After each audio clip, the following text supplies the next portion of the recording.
iPad. I'm told that this is quite old, but it still functions. Thank you very much. Mr. Chairman, President of the SLACB, other MDs and colleagues from the financial sector, distinguished ladies and gentlemen, good morning. I feel a real sense of duty in answering the request for me to deliver a keynote address at the Sierra Leone Fintech Forum this morning on the theme, Strengthening the Digital Payments Ecosystem in Sierra Leone, the Way Forward.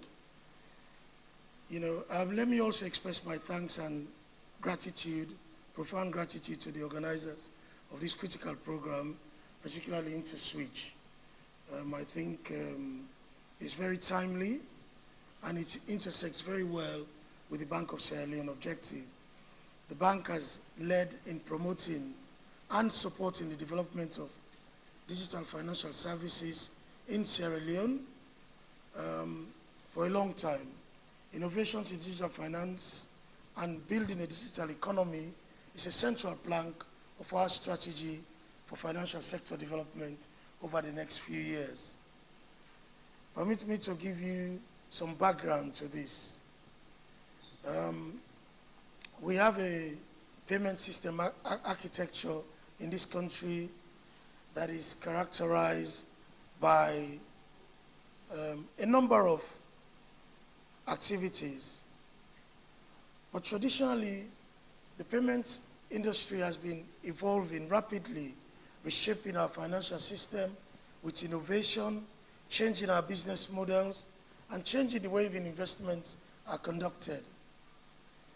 The payment industry is experiencing exciting developments in this regard. The ability to make secure and efficient payments is indispensable for all of us right now. Trade and commerce depend on efficient payment system, and research has shown that this architecture does stimulate growth. Over the past decade, there has been a significant shift in how we make payments for goods and services. And technology continues to revolutionize retail payments. Us as central banks, we are contemplating the future of payment in response to the changing ecosystem. There's a huge demand for electronic transactions, and also there's a massive growth in digital financial instruments such as, CBDCs, for example, central bank digital currencies. We have the potential to create a digital currency ourselves by issuing a central bank money, but in digital form. But we're still learning how and what shape and characteristic this particular instrument would take. Digital payment or digital money has a difficult characterization. Money in the traditional sense has to perform basic economic functions. And if a digital equivalent does not perform those economic functions, then you can't call it a digital currency. So there could be crypto assets that are traded across business lines, but for it to be digital money, it has to meet the basic functions, traditional functions of money. Let me digress on the payment system in Sierra Leone. The Bank of Sierra Leone has a broad mandate to help shape this evolving environment in ways that serves the interest of both businesses and the general public. We achieve this through a combination of moral suasion, regulation, and industry collaboration to address the various issues that sometimes affect payments. Additionally, we work with the government to ensure that the regulatory framework is suitable for its intended purpose and actively encourages innovation wherever possible. For all of us, the ability to make payments securely and effectively is vital. We believe that digital technologies are a catalyst, particularly in promoting financial inclusion and advancing the development goals of the state, and also global development goals, for example, the Sustainable Development Goals and human well-being, which can benefit greatly from advances in the developments in information technology, in robotics, in artificial intelligence, cloud computing, the Internet of Things, amongst others. In fact, it's interesting. This week, the airwaves has been pervasive with the debate and discussion going on in the United Kingdom. There's a huge AI conference going on. For some of you that may be aware of this, there's a place called Bletchley Park in England, and this is where all the big work was done in the Second World War to break the Enigma code and other things. Alan Turing is very famous for being there. And the UK is a nerve center for development in artificial intelligence. But the debate this week was more about the security, the safety, and the applicability. And us in the financial sector are also in the midst of this. The Bank of England recently just published a discussion series where the wide swathe of financial sector participants were asked for feedback on a paper that was produced sometime last year on how AI would impact on our regulatory mandate, but also on the financial sector and the financial environment. And a small, growing economy, frog, these things. The bigger economies have a track record. And I think this conference, this meeting, is in this direction, and I hope, in a way, leapfrog most of the issues that they have experienced in developing and getting to a stage where things are working perfectly. The development of the payment landscape in Sierra Leone. Central banks play a critical role in providing essential payment infrastructure, supporting money, which serves as a public utility and helps central bank achieves our primary goal of monetary and financial stability. Given the significance of financial market infrastructure, the BSL continues to monitor and address the performance to ensure safety and efficiency. We are working very closely with our commercial banks to ensure that everyone is alerted to the risks around the infrastructure, potential risks, cybersecurity risks, and other risks. And we publish, advisory information, guidelines, directives, all in the aim of making sure that we want a very efficient and operational, functionally effective system. In Sierra Leone, traditionally, payments has continued to operate in a dual fashion with a non-cash transaction. While the volume of cash transaction remains considerably high, non-cash transactions are on the increase. And I must tell you, the focus of the Bank of Sierra Leone in the coming years would be on financial inclusion, but also in trying to achieve a reduction in cash transaction. It's going to take time. There's a lot of work to do, but I think our target is very clear. In the next few years, the incidence or the amount of cash in transaction must go down considerably. Hopefully, we'll achieve a non-cash economy or a digital financial economy in the not too distant future. But we must start with a clear intention to reduce the use of cash. We focus on promoting financial inclusion by developing a payment system landscape. And I can give you examples of some of the work we've done over the past few years. The Real Ghost Time Settlement System, RTGS, came about 15 years ago, 10 to 15 years ago. The system serves as a settlement platform for fund transfer among the participants, mainly our big banks. We also have the scriptless security settlement system. This facilitates transactions in securities, including bills and bonds. We recently launched our National Payment Switch. It makes a significant milestone in our journey towards a more inclusive and efficient financial ecosystem. This platform ensures interconnectivity and interoperability of retail infrastructure to enhance efficiency and to enhance the efficiency of the financial system. Both the banks and the mobile money operators are knee-deep in preparing for us to launch our instant payments system. This will be done in the next couple of months, and we believe it's going to be a game changer. We've also got an electronic fund transfer system which connects the BSL core banking application with the Accountant General's Department IFMIS software to eliminate the manual processing of payment through checks and letters. We have also improved on the regulatory and legal framework. A new Payment System Act was passed in 2022, which aligns with modern trends in payments and settlements.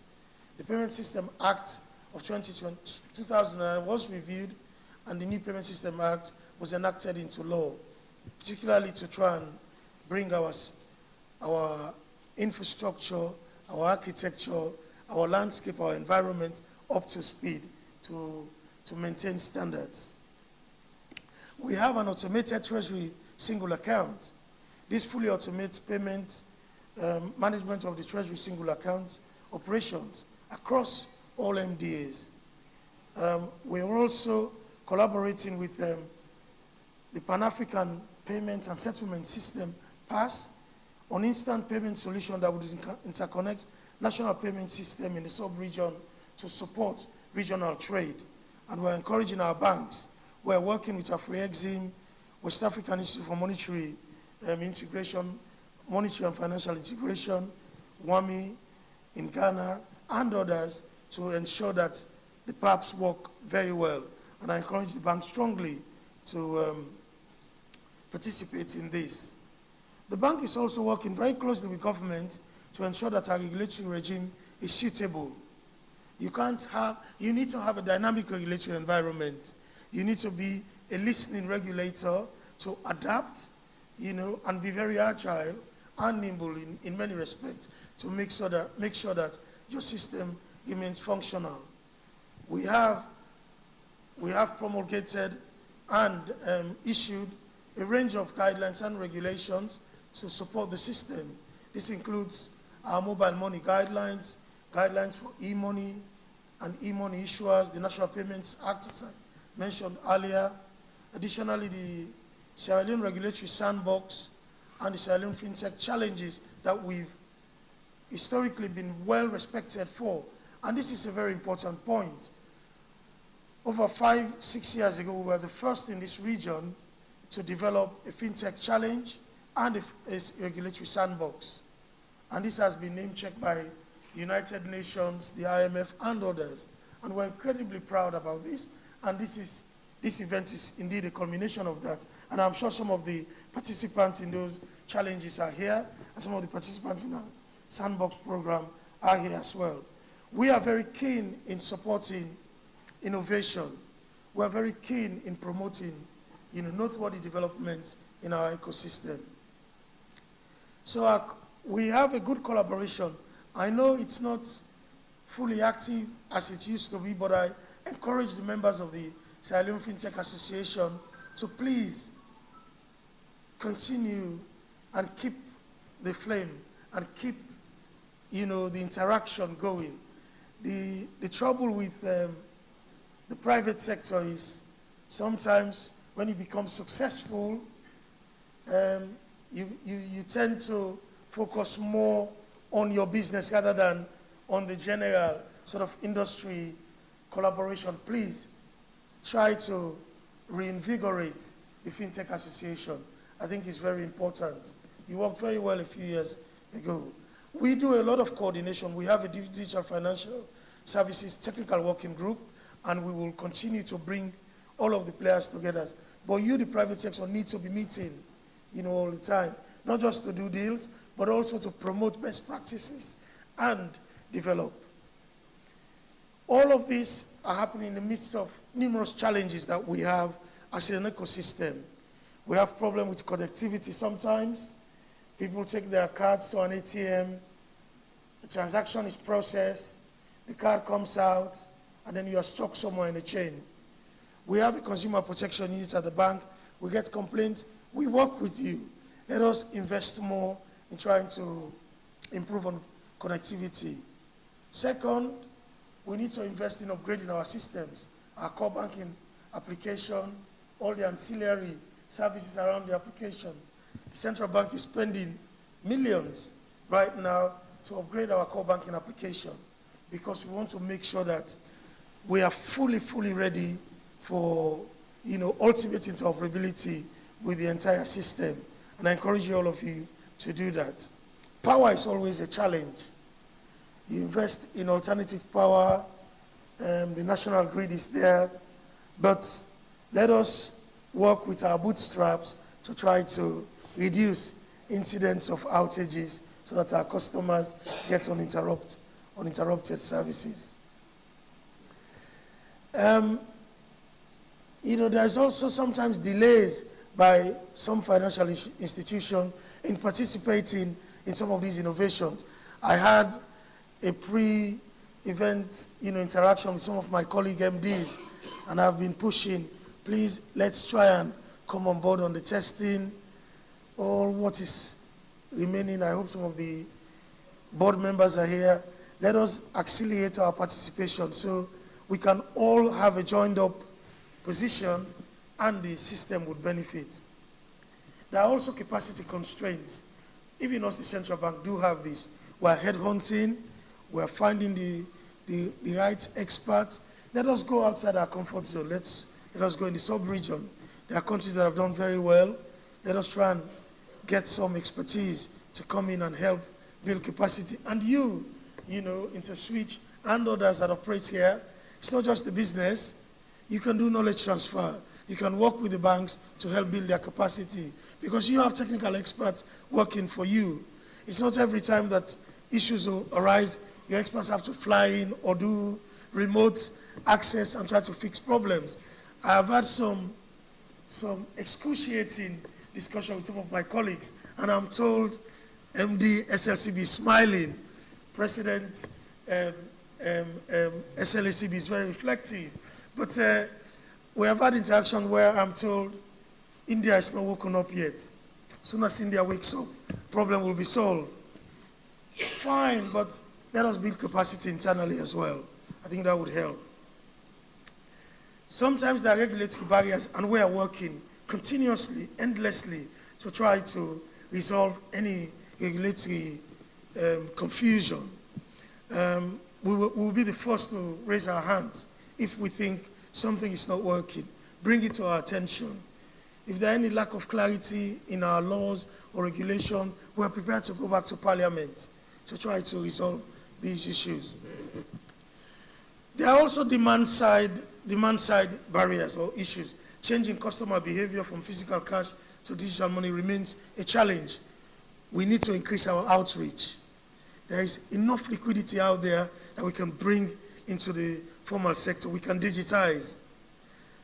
When we were about to do redenomination, we went on a country tour. One of the most telling experience I got was in Waterloo, just outside Freetown.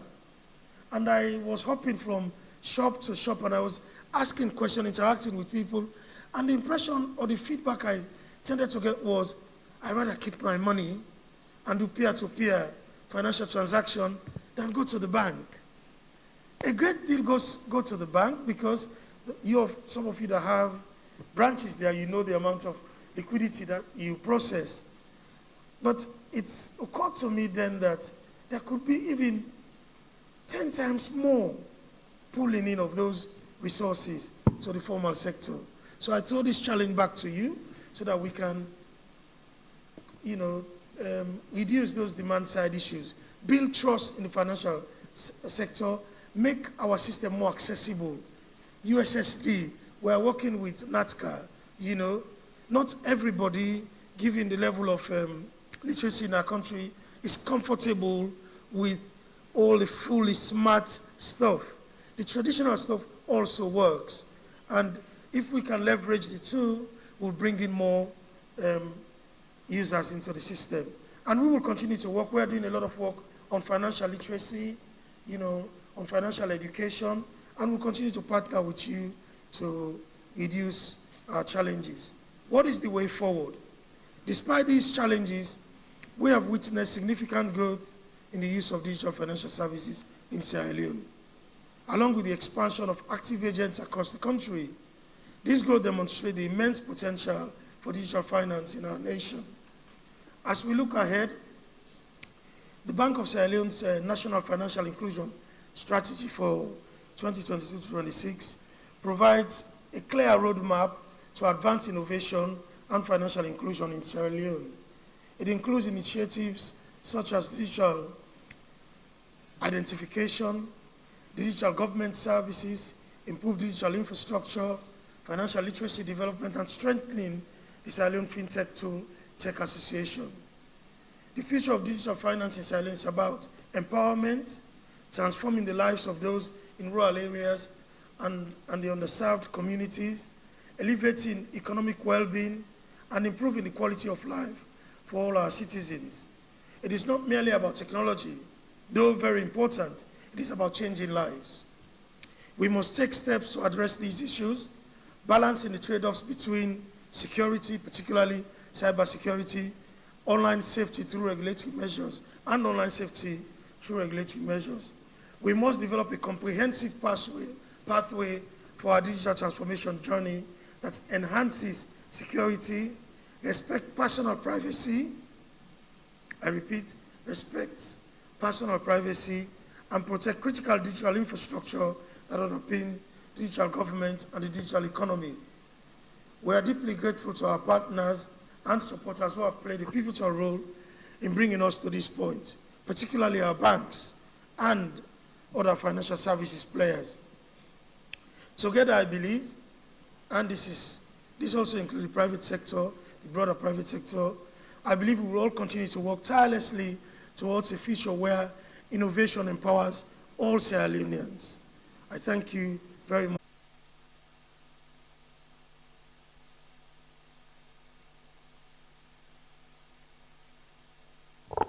He said the future of digital banking is about empowerment and changing lives. And today's event creates a huge demand for a digital economy, and it defines it to be timely and in place and building digital payment. Also in the room, while he was speaking, I came to the realization that another giant is also in the room who leads one of the oldest and, to speak, largest commercial bank in Sierra Leone, established way back in 1973. Ladies and gentlemen, a round of applause for Mr. Yusuf Usila, the MD of the Sierra Leone Commercial Bank. MD, if it's okay to put faces to the names, guys, can we please put faces to the names, please? I mean, if you're banking with SSCB, please know your MD today. I kindly ask if the MD can just wave, like, you know those presidential aspirants, the way they wave MD? Can you please put a wave? That's the MD there. Thank you so much. But it's an amazing opportunity. And if you're just coming in, I feel we're at a solution center. I mean, we're going to breathe a positive side of our economy. Interswitch is here to interact, to interconnect, and Interswitch is international. At Interswitch, we've been serving over 14 countries in the world, and the demand keeps growing, and Sierra Leone is no exception. I also want to recognize also the directors of the Bank of Sierra Leone. You're very welcome, and also CEOs of Fintechs, country lead of Fintechs, and also other executive directors of the bank. Ladies and gentlemen, we are making move, and at this juncture, I'd like to call on Mr. Akim Lawal, the MD, Payment Processing and Switching at Interswitch Limited, to make a presentation. A round of applause for this gentleman. He's one of the brain behind the stream. A round of applause for him, please. Welcome.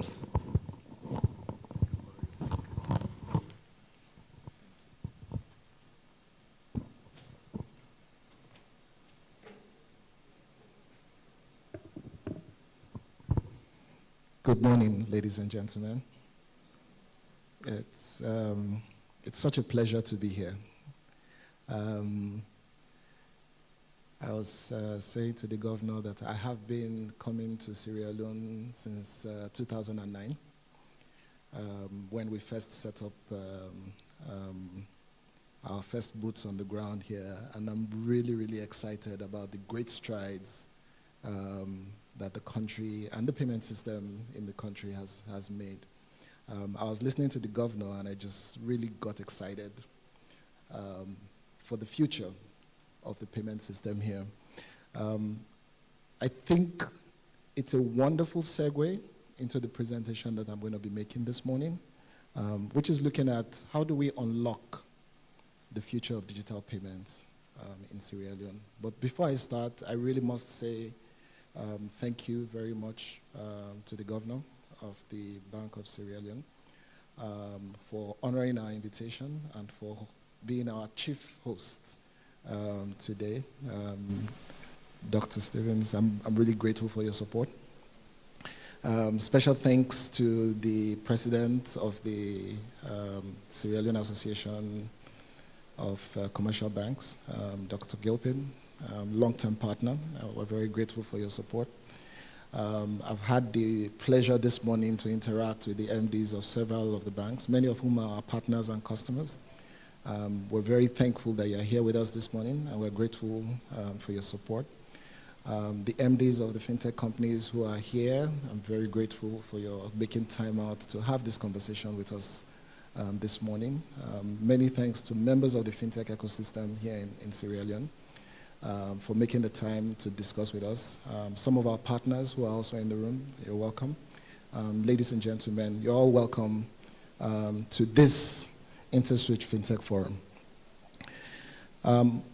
I'm going to start my presentation really telling you a little bit more about Interswitch. Who are we? And why are we here? Why do we care? And the reason comes from who we are as an organization and what we've set out to do. Our primary purpose and focus is Africa. Right? We believe that Africa as a continent is very, very perfectly positioned to transcend some of the narratives about us in history, right? Our purpose as Interswitch is we want to inspire that greatness out of the African continent, right? And we want to do this through things that are core to who we are as a company: innovation, value creation, and excellence. And it drives everything we do and how we do everything that we do, right? What are we trying to achieve? Our vision really is a prosperous Africa. The narrative about us as a continent has long been we're the poverty capital of the world, we cannot provide for ourselves, we cannot do things. We are on a journey to change that narrative. We're on a journey to change that story. We believe that an Africa that is prosperous is possible. We believe that that prosperity can come by creating an environment that allows the seamless exchange of value and commerce. And how do we as a company want to do that? We want to do that by creating technology solutions that connect and empower individuals, businesses, and communities. The governor talked about building for the people, right? Keeping the end user in mind, understanding how what we do impacts the people that we're doing it for, right? And a lot of my presentation is going to speak to that, right? As a company, we're really structured around three primary business areas, right? And I think it's important to explain this. We have a digital payments business, which I look after. And that includes our technology infrastructure, our card payment system, and the payment tokens that customers use. Why have we built this? Because we recognized that some of the infrastructure that we need to support payments on the continent will need to be built by us. Right? No one is going to come and build it for us. And if we do take it from people outside of the continent, we'll have to pay huge amounts of monies for it that will then not allow us to offer those services to customers at the price points that make sense to other Africans, right? The governor talked about having to rely on foreign countries that are outside of our time zone. We cannot do that and be sustainable in the long term, right? The second business that we have really is around creating ecosystems. And it goes back to the point of some of the digitization that needs to happen must happen not only in the payment system, but also outside of the payment systems. We need to digitize industries. We need to digitize retail. We need to digitize government. We need to digitize transportation, right? So that you can then layer payments on top of that. So part of what we do as Interswitch is building those digital ecosystems that then facilitates the smooth flow of transactions and commerce, right? And then the final business really is around commerce and inclusion, right? How do you create prosperity for the average African? And this is my experience having traveled across the continent. I think more than 40 countries now that I've visited. We're doing business in more than 26 countries today. The average African is entrepreneurial, right?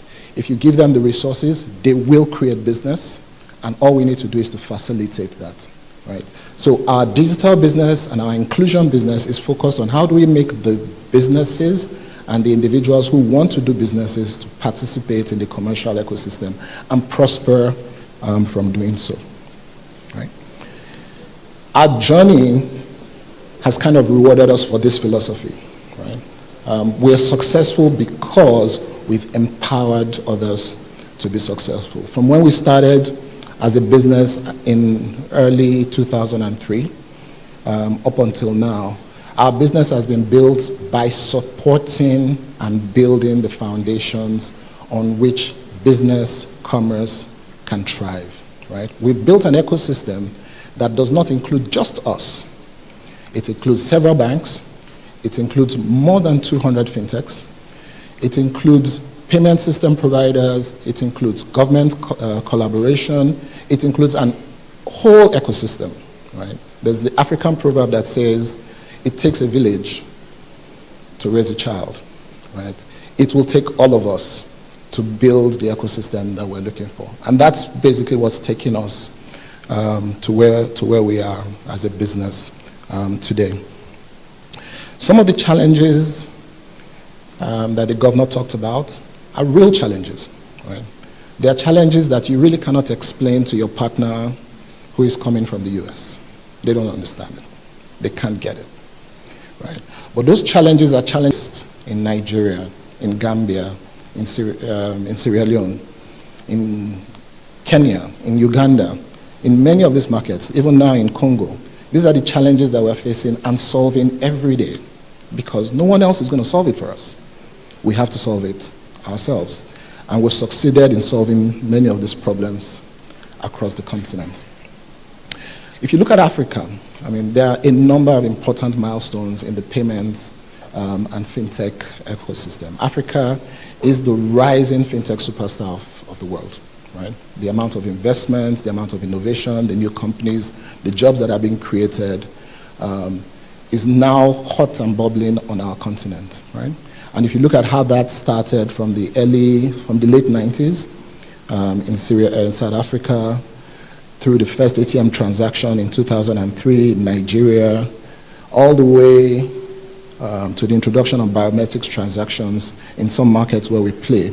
But I think a critical turning point, right, and I put it specifically, is what happened in May this year when the president launched the national payment switch in Sierra Leone.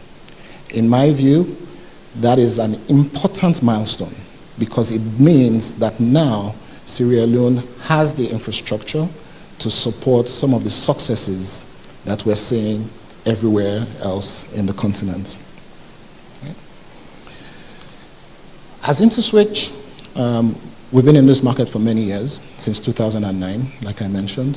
Some of the partnerships that we've built cuts across a number of financial institutions, some of who are our customers today, many of which we're partnering in more than one country across the continent.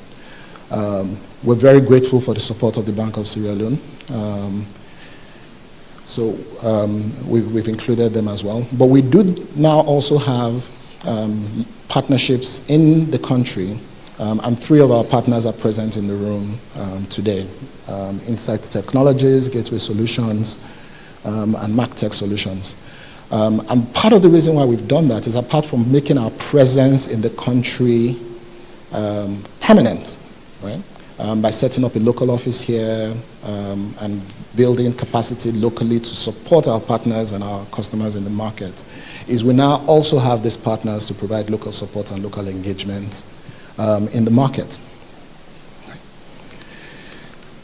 As part of the journey to the national switch, we did support a few of our customers to connect to the national switch, and we're very proud of that achievement. I think 6 of the banks who are in the market relied on our technology and our expertise to connect to the central switch.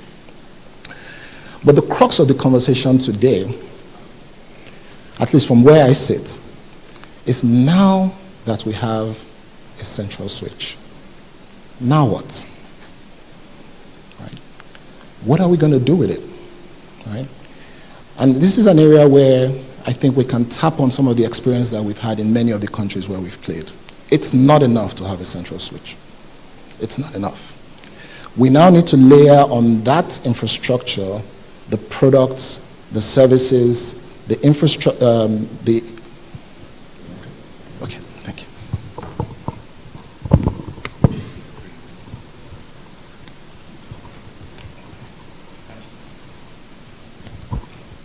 Okay. All right.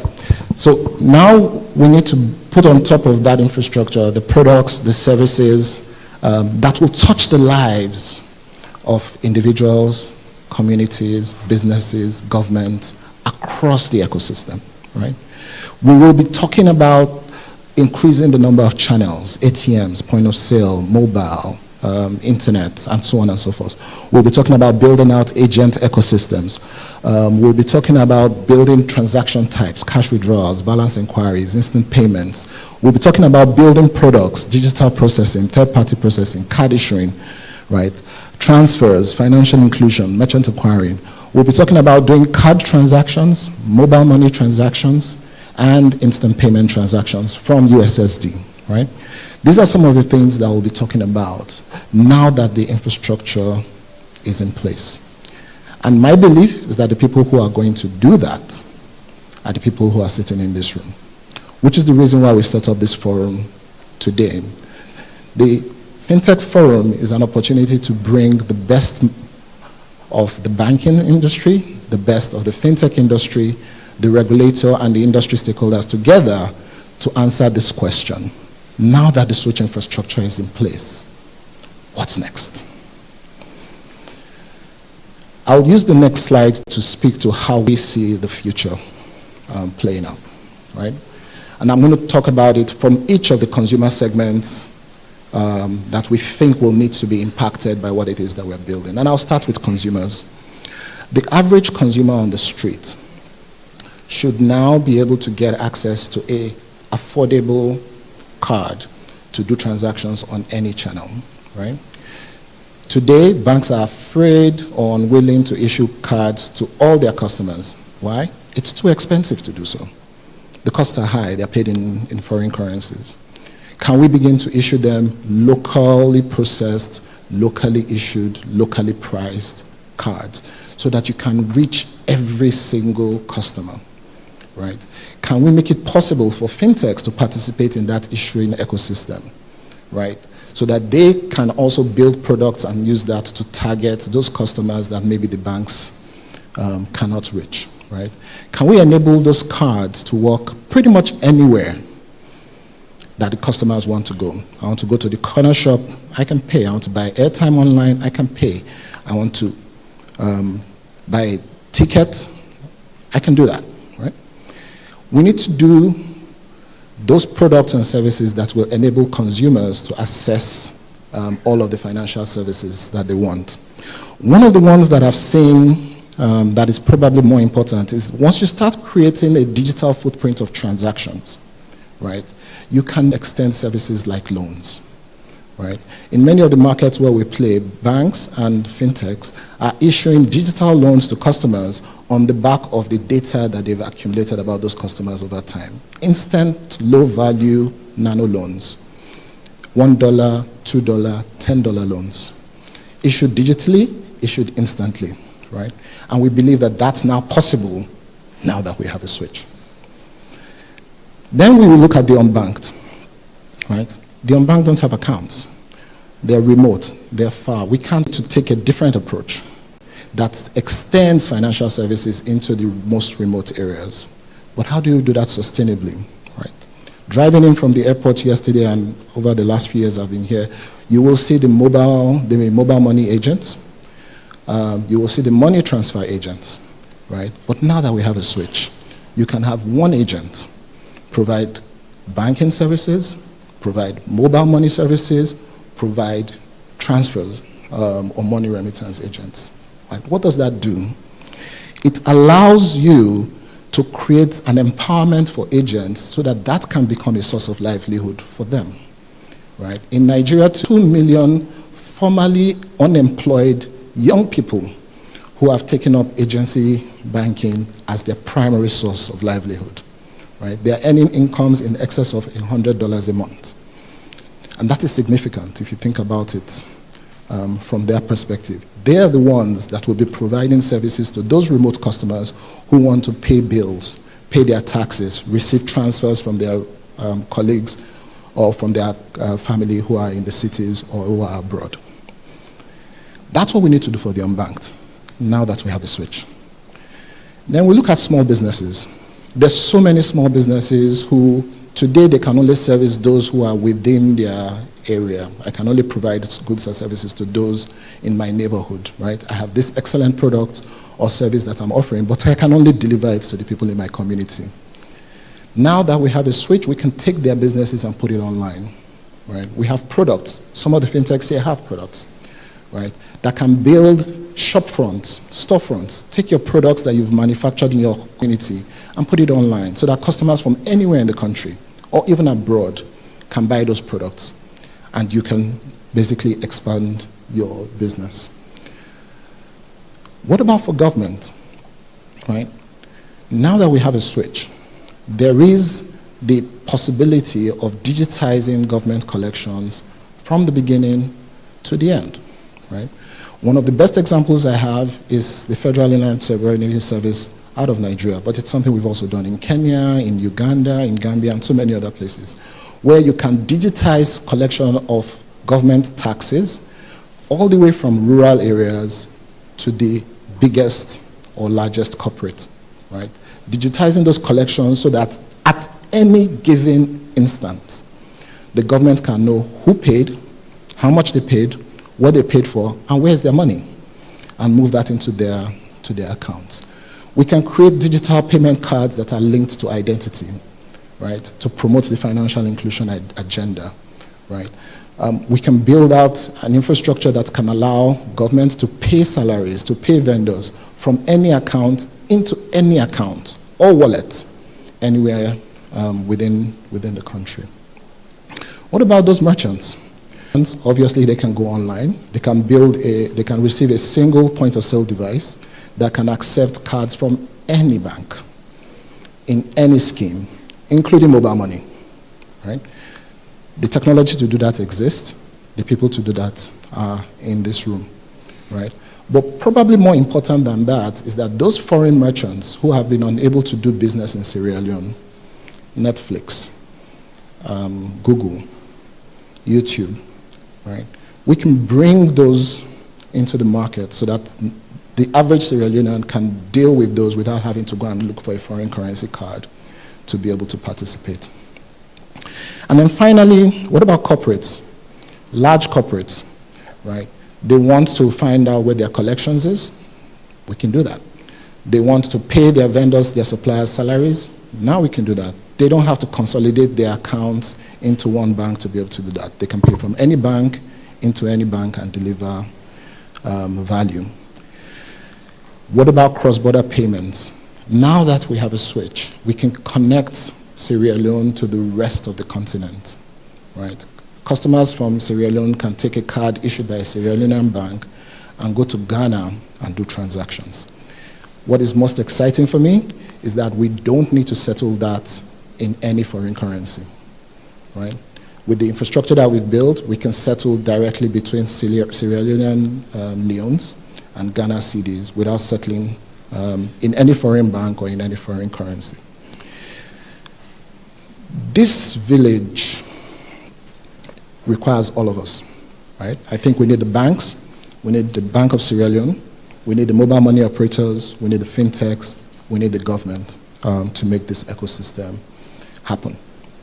But I believe it can be done. And that is the reason why we set up this forum for today, to have the conversations around how do we deliver this future for Sierra Leone. How will Interswitch help? As the governor was speaking, there were a few things that were already on this list, so I was really excited that we're on the right track. The alignment that we have seems to be perfect, right? We want to share our knowledge and our experience, right? We want to do that in forums like this, right? We want to do workshops, we want to do seminars, we want to do trainings, we want to provide advisory services to our partners, our banks, and the entire industries. We want to deploy our technology and our solutions, right? We want to use it to solve some of the core fundamental product problems: card processing, non-card processing, security, fraud management, software engineering. We want to customize and localize some of our products, right? We know that there is no market that is exactly like any other market. So taking those products and services and customizing it for here is crucial for us. And we want to invest in local infrastructure, right? We want to be able to build infrastructure here that will allow us to digitize those economic sectors that I talked about, digitize industry, and build financial inclusion. We would love to be able to build and develop local capacity at the expertise that we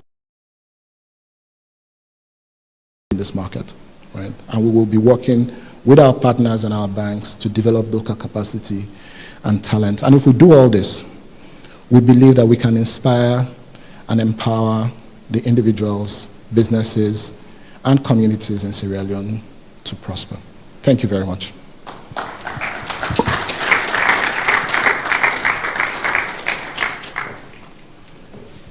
Thank you so much.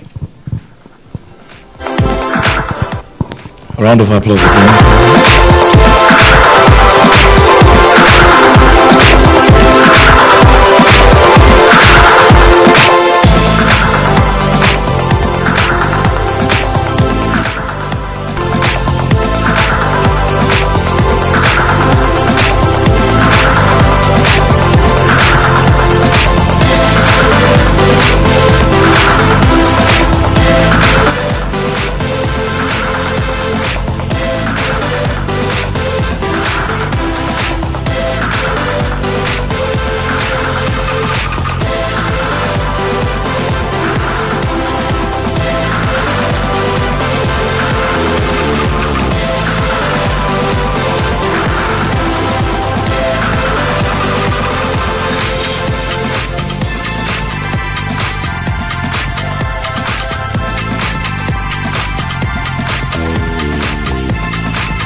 If it was food, I'll say this is yummy. This is delicious. I mean, an amazing solution from an experiential perspective. This is what change looks like. So when we talk about Interswitch, we've done it before in many other countries, and this is the result. And Sierra Leone is about to experience it. The man that just spoke is one of the lead people in developing this infrastructure, and he's an amazing person, has got over 2 decades of experience in this sector. That's an amazing presentation, sir, and it's worth learning. I'm sure that is an inspiration for many of us and many young entrepreneurs in the room. We appreciate this. Ladies and gentlemen, and now to the other thought leaders in the room. We want to have a short panel discourse with other thought leaders in the room to see what's the thought around strengthening digital payment ecosystem in Sierra Leone and the way forward. So I'll call other thought leaders to the stage here with me, and we'll have a frank conversation. And guess what? At this point, you also will have opportunity to ask questions that these experts will definitely give answers to.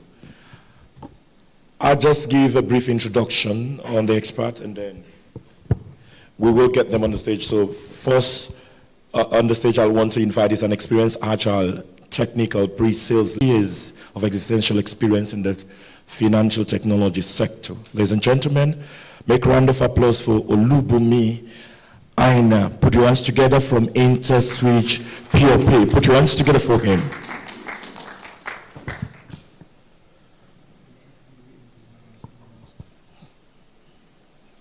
You're very welcome.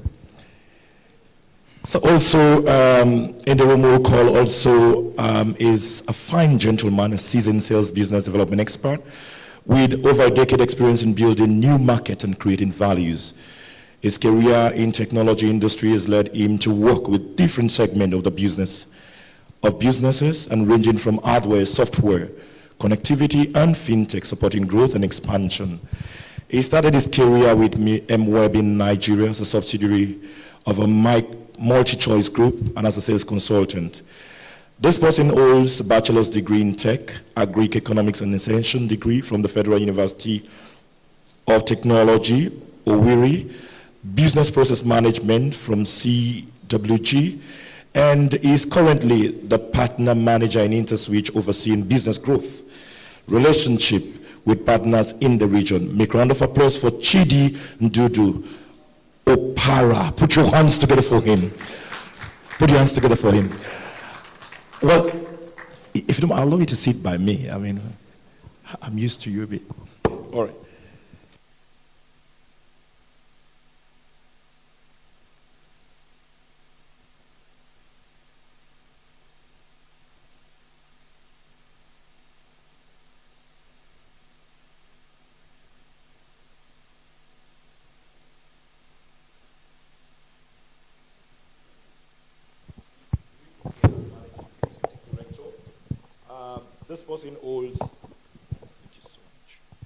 This person holds a bachelor's degree in economics and master's in banking and finance. His expertise, it spans across the banking operations, branch management, business development, performance management. Notably, he's played a vital role in the launching and growing of UBA Sierra Leone. But now, ladies and gentlemen, recognized for his leadership and professionalism, I want to make welcome Mr. Ndubuisi Ejiofor. He is the MD of Bloomberg. Make a round of applause for him as he joins us on stage.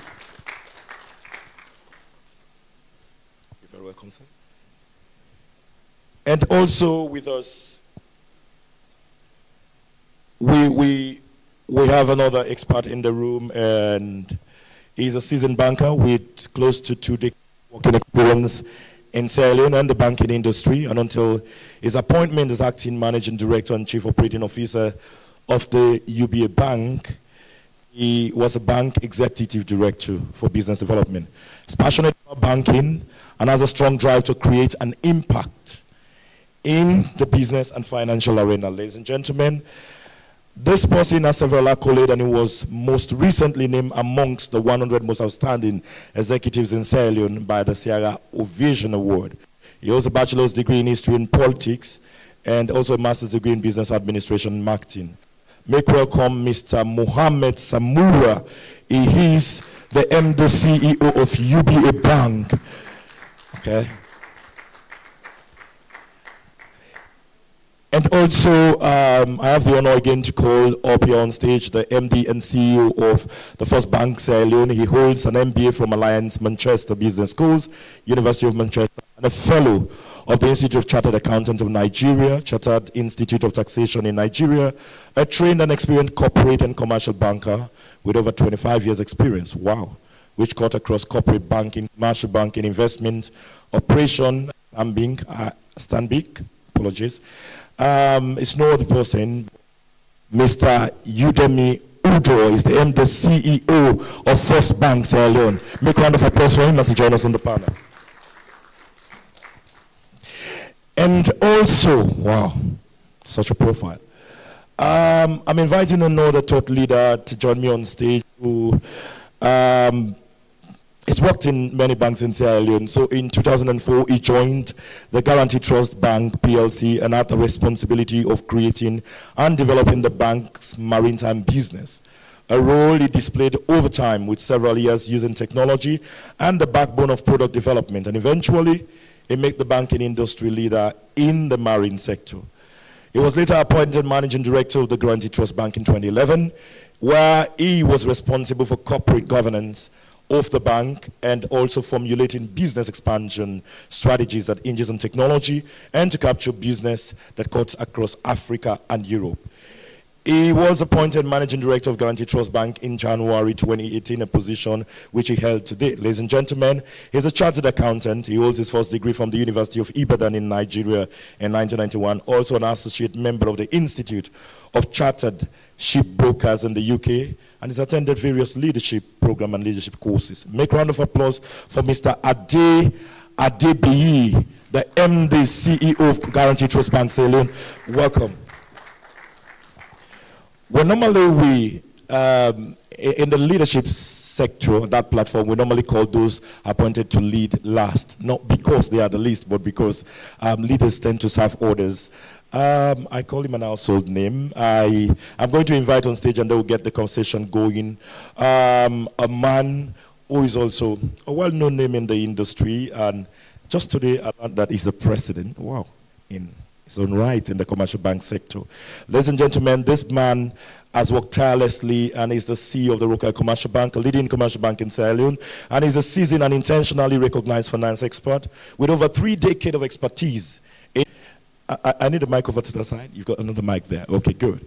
We'll have this conversation. So I'll do the standing, and then we'll have a proper conversation with his heads. Please permit me to be an MD in my own right, so I'll be in a position to talk to you comfortably. Is that okay?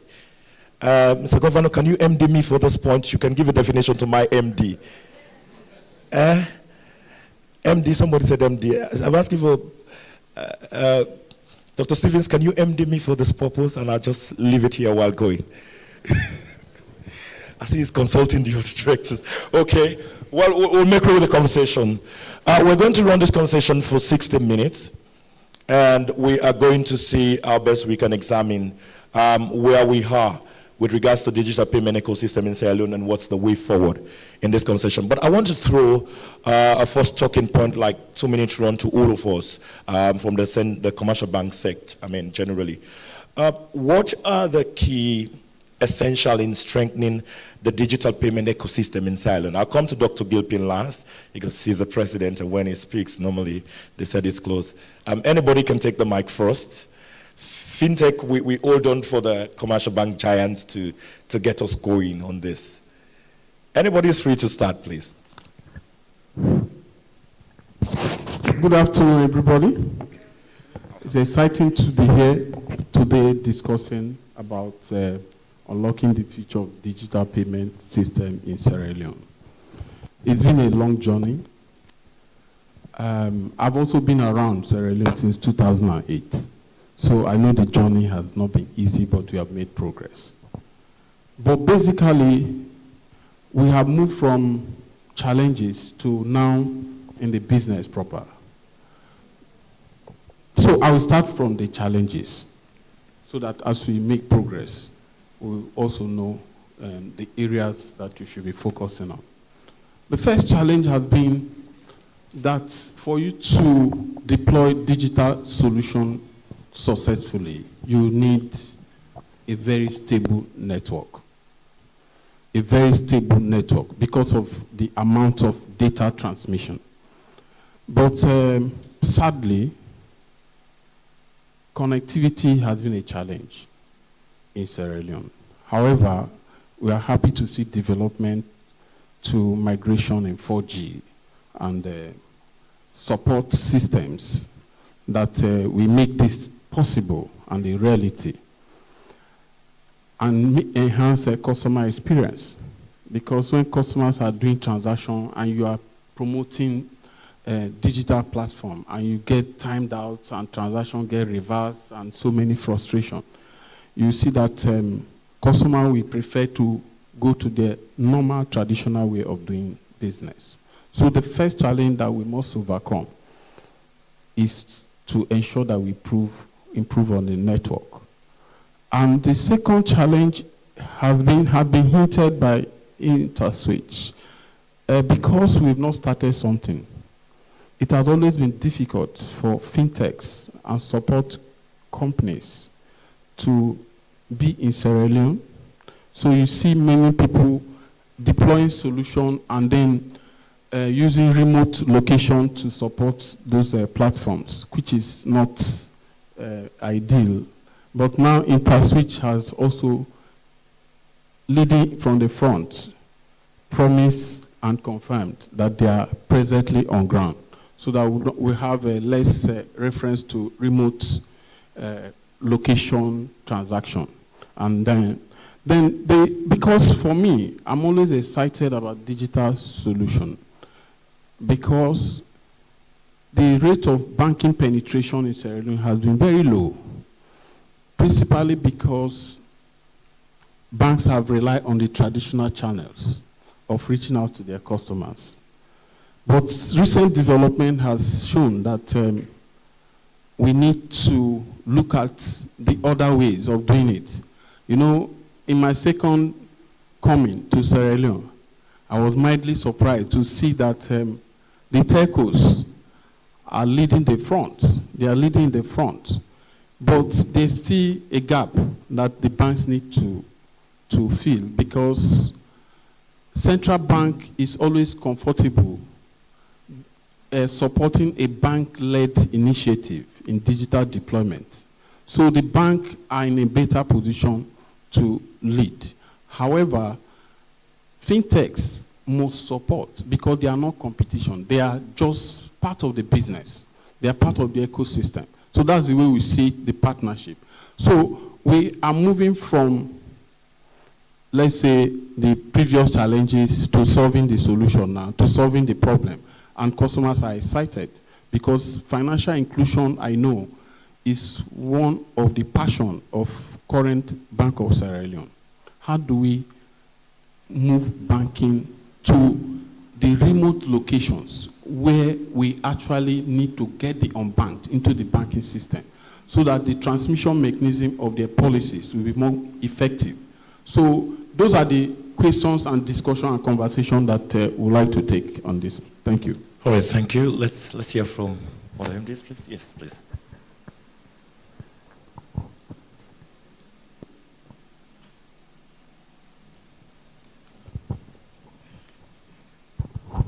So good morning, everyone, again.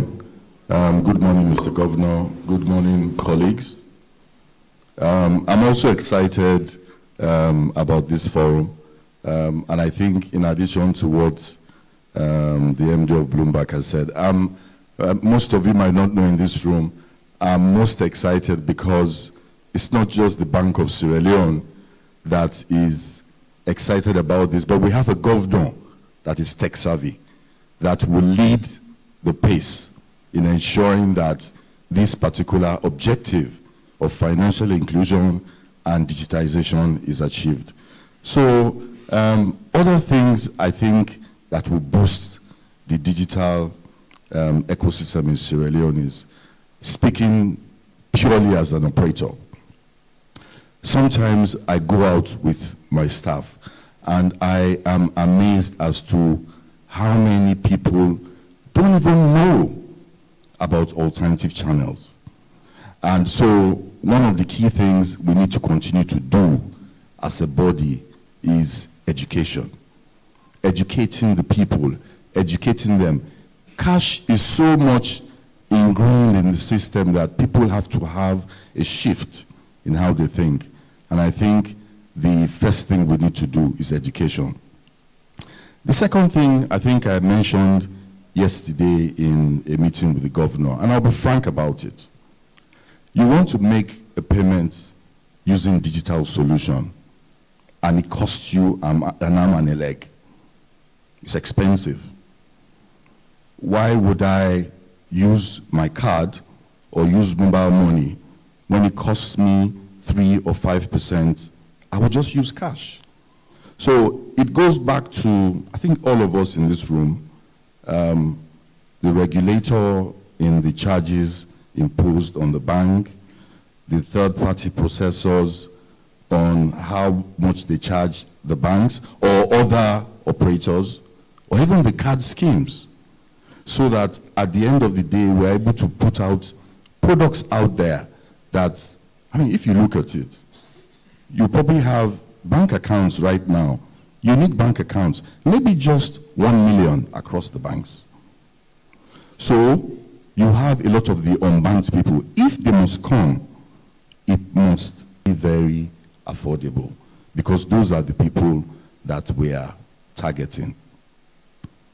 Infrastructure is something else. If I must pay with alternative channels and I get to where I'm meant to pay and it doesn't work, I'm going to I will drop my card and I'll continue my cash. Reliability is key. It's something that we need to look at. At GT Bank, we have deployed ATMs all over the country. We have also deployed POSs with merchants, working closely with Interswitch. And those can actually accept most card schemes. And I think there has been improvement over the years. Right now, we have a reasonable uptime that is over 90%. And I think people are getting more comfortable with it. I actually wish that the Zod Lab people are here. Those are the people that provide, because no matter what you buy, no matter what hardware you have, if your internet strength and connectivity is weak, it's only as strong as that weak connectivity. And so if there was a possibility of dedicated network systems for financial systems to actually make that, to make sure that we get to that point. I think just one more thing I would mention is the regulator.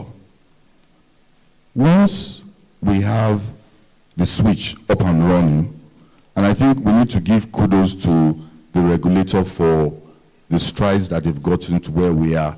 Once we launch the instant payments in national switch, which will mean if I make a mobile payment transfer from my account on my phone, from one account to the other, I should get it instantly.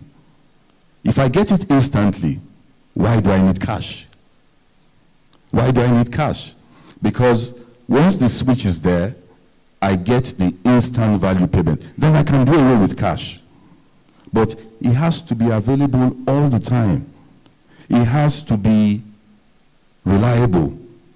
Once we get to that level, then we can actually do away with cash. And at that point, we expect, if possible, for the regulator to put in place some kind of cash policy. Cash policy whereby you are not able to withdraw so much cash because you can do it elsewhere. You can do it in an alternative way. I'll just pause here and probably let some of my other colleagues contribute. Thank you. Thank you so much. Let's hear from Mr. Udo, please. Yeah.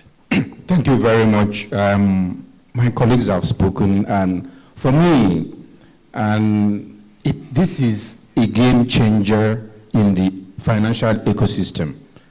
My colleague has mentioned infrastructure that is required. We also need financial literacy. We need enabling environment in terms of legislation. But you know what? From learning curves from other locations, I tell you, as soon as the final leg of the national switch is launched, as soon as most of the banks interconnect and interoperate, I tell you, it will be the concept of the honey and why you see ants run after the honey. The remaining investment in terms of fiber optic to drive network, you would see people invest money because the demand side of the equation has been taken care of. And this is the experience, the early, even in Ghana, you see the early adopters. They will try, okay, others will say, let's wait and see. The rest will say, okay, let's try. Made a payment, it went. A woman in the shop is able to move money from Access Bank to UBA. He tells his colleagues, and I tell you, it will be different in Sierra Leone. The required investment that we are hoping for would happen. By the time people are convinced that the return on investment, they will get it like 3-4 years, rather than still being on the waiting to see, will it happen? So, for me, it is something that will change the financial ecosystem. As long as that switch is on, as long as all the banks interoperate and interconnect, the woman that is illiterate, that uses USSD, and for me, like Akim mentioned, we do not expect the European countries to do this for us. Because when you look at most of the products that African companies, Kenya, Ghana, Nigeria has developed, it's based on your peculiarity. A white man that has super internet network working does not, for Africa, where we know some people don't have smartphones, some people don't have access to internet. That is why you've seen a situation where USSD is developed for people in that cadre. That is where you've seen second factor authentication, some of the peculiarities, because we are seen as high-risk environment. Okay, so if you are an high-risk environment, a rough sea makes a great swimmer. So you got to develop product that will mitigate that high risk. And we are comfortable that companies like Interswitch are in that business of tokenization to an extent that you have the first and the second level of checks. So for us and for me, what I would say is this is a great start in Sierra Leone. This is the great start for Africa, a situation where a Sierra Leonean who goes to Nigeria, goes to Ghana, does not need to carry a lot of cash, will really change the landscape. It is a good start. Thank you. Thank you so much. Over to you, Dr. Gilpin.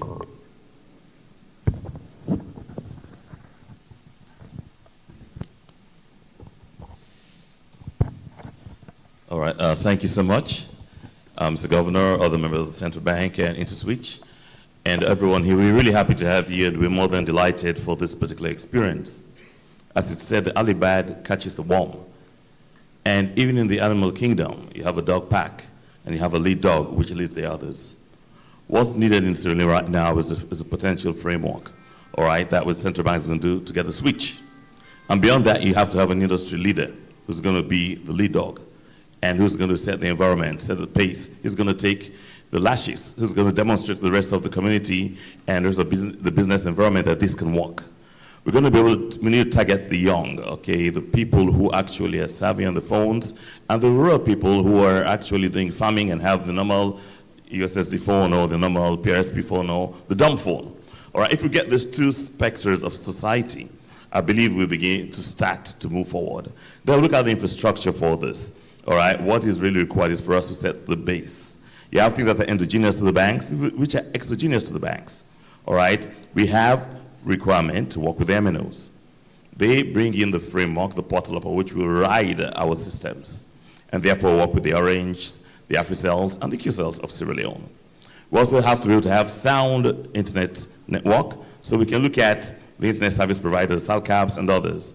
But once this is in existence, then we have to have a system that is easy to use and easy to operate. Now, look at the phone penetration in Sierra Leone. Almost everybody has a smartphone, and they'll have Orange Money or they have AfriMoney. This indicates that this level of fintech can work. All right? If people understand the Orange Money, the telcos, financial packages, then they can also understand what the fintechs will come out with. And we believe, and we're sure and we're certain, that what we've done in Royal Commercial Bank with the SIM couple could be a market leader, could be the push, could be the impetus to start this. Right now, I can pay somebody who has no account with Royal Commercial Bank from a Royal SIM couple, is an e-couple, all right? And we only couple means money. So I can pay somebody from my account who has no account with my bank for a service provided to me. And say, wow, you send money for me from your bank account? I'm like, yes, just like Orange Money does, but this one is with the bank account. So once that happens and it works, the next time somebody else wants to pay you, say, send me through that system. Now we're bringing in the financial technology into what the normal MNOs do. And then, of course, we heard about the regulation, the education, and stuff like that. But one thing I always say is that we need to demonstrate to ourselves that we can do it. You look at M-Pesa, you look at the Pega, you look at Interswitch, and you go across the continent, you can see this happening. So in Sierra Leone, it can also happen. But what we need is the confidence of the market to buy into and utilize these products. All right? The utilization of these products is what is quintessential. You go out at night to go to the entertainment areas, most people will use cash. And those of us that have a bigger budget, have more people, have to carry big piles of money around with us. So you have to leave your money in the car. When time comes, we walk up to the car and go take it. At times ago, my card. The other day I was at Home Sweet with my card, and they had the post machine from, I think, GT Bank, Eco Bank, another bank, and they did not work. All right? And now I'm a CEO of a bank. I have my card.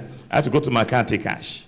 So that for me was like, okay, if the cards didn't work at that particular moment, and I'm feeling this way, how will the other party feel?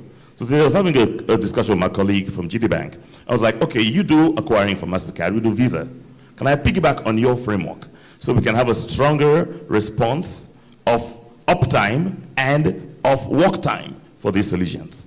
So I know, okay, if I go to a particular service, and I have the public around me, especially younger people who are trying to figure out what is fintech, how can I use the card, how can I use my phone to pay, and I can work with the GT Bank machine quite easily, GT Bank can work with my machine quite easily, we start sending the message out. The next set of things we need to do is once we got the framework working, we need to target the institutions, the schools, the unis. We need to target the hospitals. We need to target government agencies. In my bank, we just introduced the prepaid cards.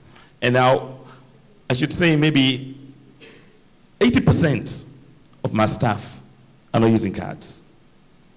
They only use the e-cop or the SIM card because it's forced on them. So decided, okay, what we're going to do is that the next amount of allowances, when the schedule comes, is going to be paid into a prepaid card for every staff. We issue these cards out to every staff, and shockingly, they cannot even set their PIN on the card. They cannot follow instructions on the letter that covers the card to go to the portal, log in, and set yourself up. This is staff working for a bank. And if they couldn't do that, initially, they will have a problem in society. And then tell them, look, the banking is more than just counting cash. It's about doing financial transactions, understanding these things, and getting people to understand how you use it, and then you can market it to them. So that will start to build up the level of knowledge within the individuals working in the financial sector, and they can take it out to those working in the wider community. And that's where I think we need to go. And last but not least, I think the perception of location has changed. We need to get people to understand when it comes to Sierra Leone, I can use my card, I can use the post machine, I can go out to an outlet, I can use the mobile app, and I can interact anywhere in the world. So we have our systems. If you're in Australia, if you're in Jamaica, if you're in Papua New Guinea, if you're in UK, if you're in America, with our own app, you can do transactions in Sierra Leone, worldwide. And so once they start knowing that out there, when they come to Sierra Leone, they can have a perception that financial access to finance is quite easy here, and also it's up, it's secure. Last but not least, is fraud prevention.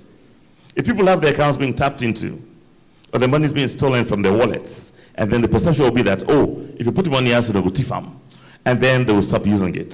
So we have to be able to work with the central bank, the regulator, and we have to put in place fraud mitigation mechanisms into the system. So I believe that this is the way to go, and with this in mind, I guess the sky is not the limit. We'll go beyond the sky. Thanks. Wow, so this first round of conversation really set the pace of where we are. and what we need to move the ecosystem running. I have heard from the different MDs, there are a lot of derivative factors that we need to consider.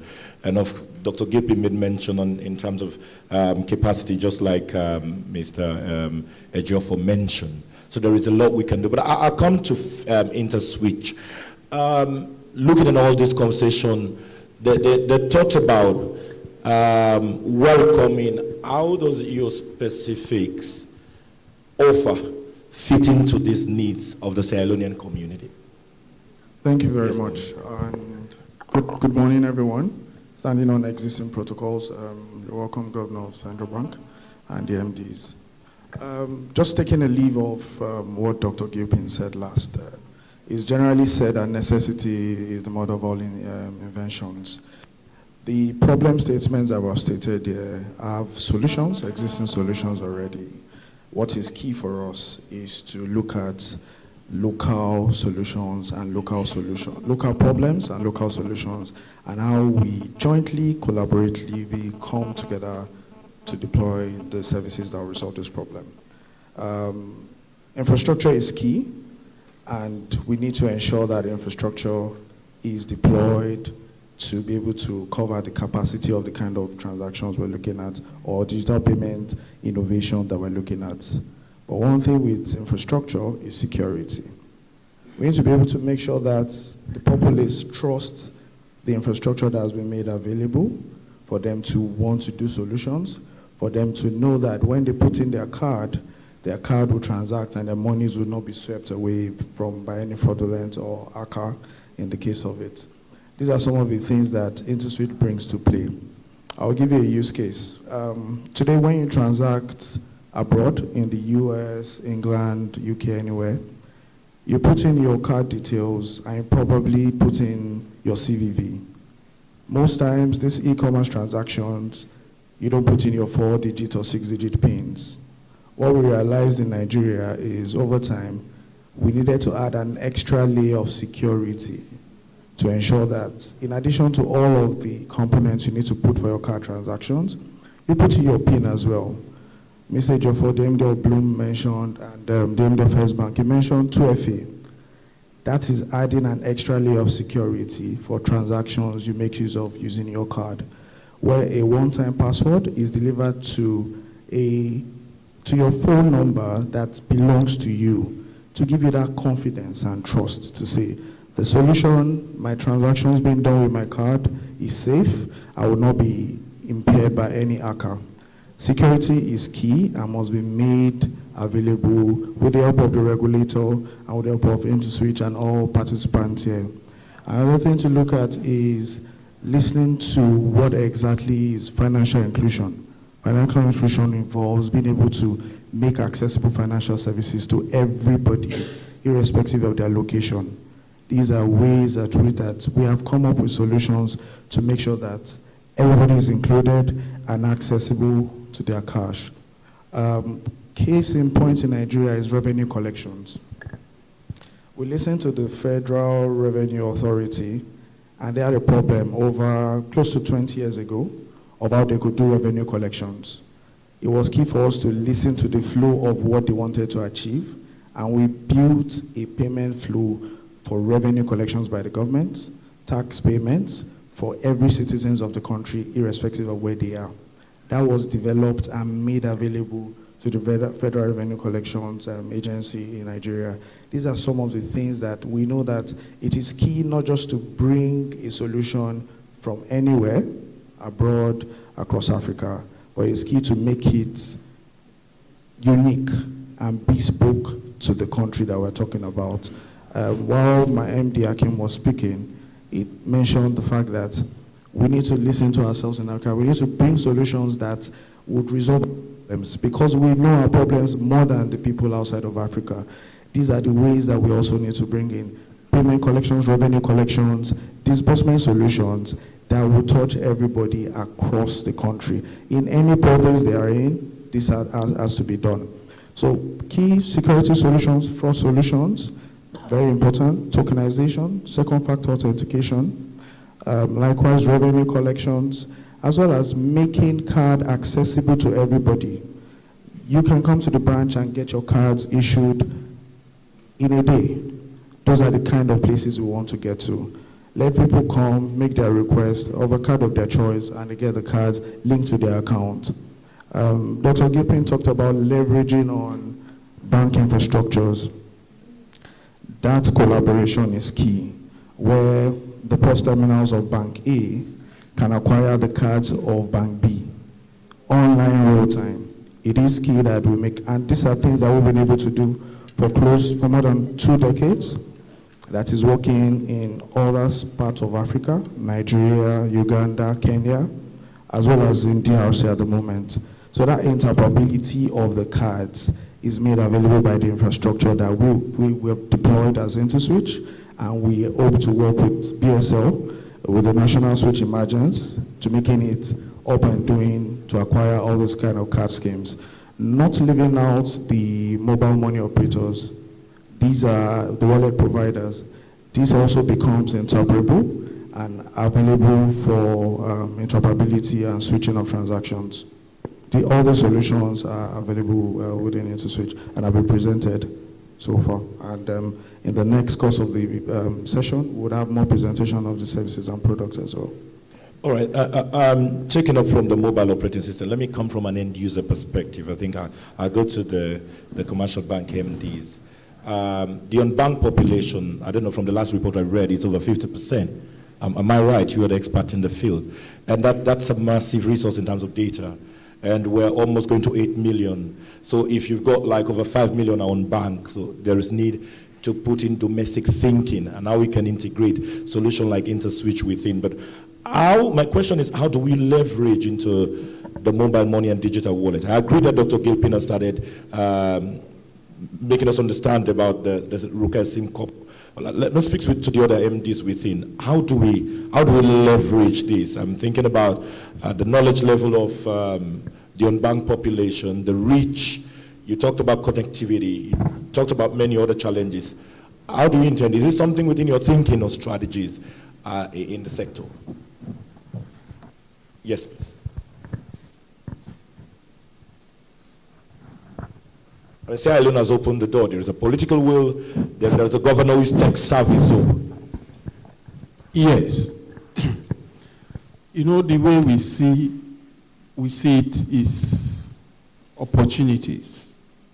It's not okay. How do I say it? The glass is half filled, not half empty. We see the challenge in Sierra Leone for the unbanked especially, and even the number of bank accounts compared to population. Even from our own point of view, from where we stand, even the bank accounts are multiplicated accounts, which means a customer can hold like 10 accounts. So even at that, when you look at the total bank accounts in Sierra Leone with the duplication, one customer can have account in all the banks. So if you calculate all that, you see that the number of bank accounts in the country is still very low in terms of usage of banking, whatever. But the challenge has been, because of lack of infrastructure, that banks have relied on traditional brick and mortar to set up bank and branches. I recall when I came to Sierra Leone in 2008. Somebody came to meet me and said, "You are not in Sierra Leone, that's UBA. You are only in Freetown, and Freetown is not Sierra Leone. That Sierra Leone is made up of provinces, but all your branches are in Freetown." But the challenge was that if you want to go into massive branch network to reach the unbanked, it's expensive, the infrastructures are not there, network, power, and all those stuff. But technology, you know, if you interact briefly with the Gen Zs, you see that the way they think is that everything should be done via technology, via platforms, not physical, whatever. So to also do banking penetration, the strategy of most banks have been as a tool for survival that you must think outside brick and mortar expansion of branches. You must now begin to think of platforms. That's why, for instance, in Blue Bank, we believe that in the next less than 6 months to 1 year, we will have the largest network of distribution in the bank, because we are thinking of distribution using our platform and agency banking platforms, which are apps, not physical branches, and using just the way you see the way the telcos are structured. You see that mobile money has gained traction in the country because the telcos, the strategy they are using for deployment is not physical branches. So banks are also beginning to, I'm sure it's not only Bloomberg that is thinking like that, but we are thinking that we need to partner and leverage on opportunities provided by fintechs to do banking in such a way that a branch or a bank branch will become available on the simplest mobile application and internet platforms, to the extent that you will have very little contacts or need to go to a physical branch. You understand what I'm saying? Then we are also looking at what is bank supposed to do in terms of mobilization of deposit. At Blue Bank too, we are saying so much unbanked that needs finance are also not able to access it because they will rely to go to a physical branch and do documentation. But with some AIs and algorithms that are available, you can also do credit deployment on platforms, not necessarily branches. So, like I said, we are in for a good time in Sierra Leone. Things are opening up, and with the national switch integration, banks that are clever are going to leverage on opportunities that are made available to reach the unbanked. You don't do it, you are dead. It's not about an option. You just don't have an option. Thank you. Mr. Udo, inclusivity.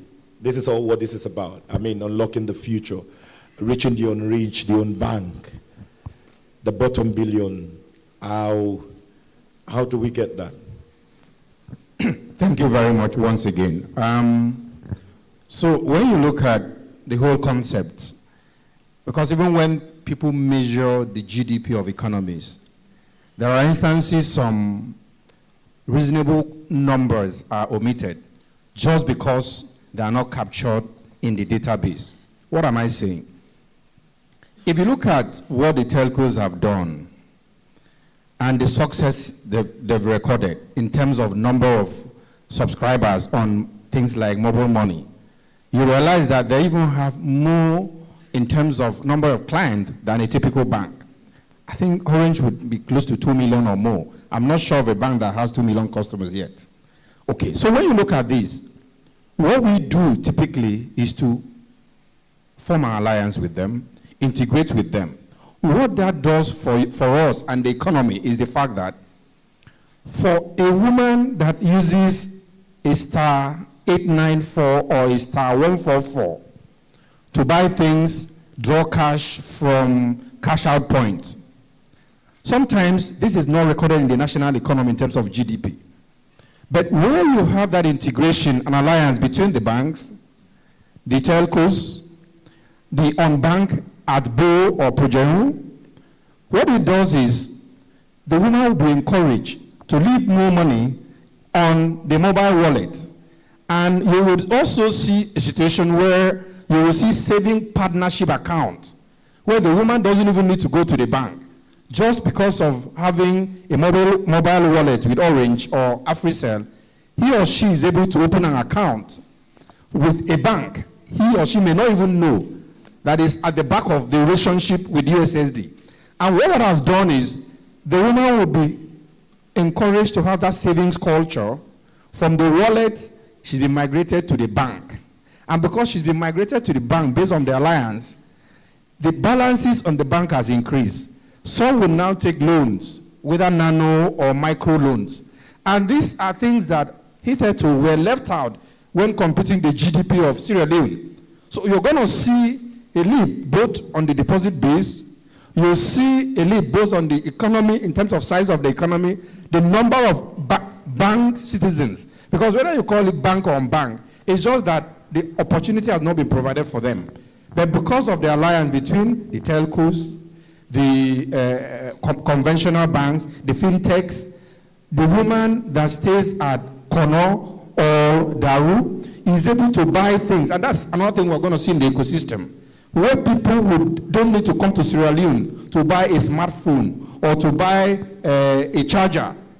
The person picks up our phone, orders everything, pays online. You would see logistic companies would also blossom, because the woman that has bought at Bo doesn't need to come to Sierra Leone. There's a logistic company that will provide that backup or backbone to deliver this. So for us that have done it in some locations, it will get to a point where you see a young man that will leave school and tell the parents, I don't need any job from government. I'm not working for a bank. All he does with his laptop in his bedroom, and the next thing he tells you, I have so money I need to give you as a father. And you'll be wondering how. Because on a daily basis, he's making money from intervention. All he does is to create a link between a buyer and a seller. And if there's anything we know about exchange, if you buy from a third party you don't know, the question is all around, how do I get this thing? But when you have a system where your payment is guaranteed, that once you connect onto your USSD or your mobile app, the money is transferred to whoever you're buying from, whether Church Rams, whether Freetown Mall. Within 2-3 hours, someone will call you. I have your order and I have it to deliver. So, summary of everything is, you're going to see a boost in the economy, and it is only driven by alliance partnership between us, the telcos, the fintech, and every partner in the financial ecosystem. Thank you. This is so much appetizing, and it's really in the unlocking process of the future that we want to see, and I like to experience that, and I'm looking forward to that. Mr. Ade, do you have anything different? Well, I think it's about collaboration. Collaboration. I don't think, because if you look, yesterday I was in a meeting with the Orange Money guys, and they confirmed that the unique 3 months active subscriber base is just over 2 million. Bank accounts, probably less than that. So if you must get to your bank, you have to work with them.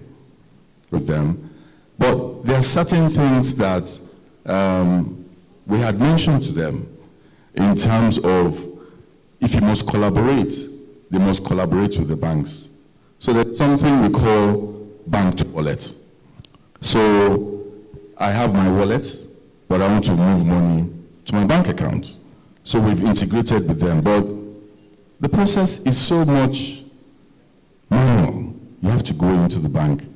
So if it's possible to automate that, you will find out that moving from the wallet to the bank will be easier. However, when the national switch comes on, that will now be something that is not really relevant, because I can move money from my bank account to my wallet. I can move money from my bank account to another person's wallet across, so that will not be relevant anymore. But just before I go on, there's one thing I would like us to, and I'm happy that the governor is here. We should shy away from the East Africa model and make sure it is bank-led and not telco-led. Whilst it is very successful there,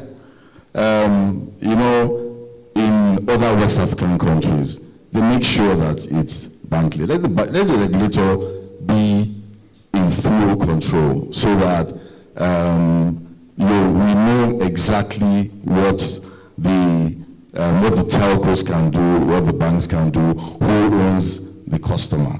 You know, so in addition to what my colleagues have said, I don't think there's anything else. Thank you. Okay, I'll end with Dr. Gilbin on this. At Interswitch, it's about going international, networking, collaboration. You spoke about the SIM couple. I mean, it's part of the financial inclusion conversation we're having. What are the learning curves for financial inclusivity? I mean, from your learning, if it's something worth sharing, please.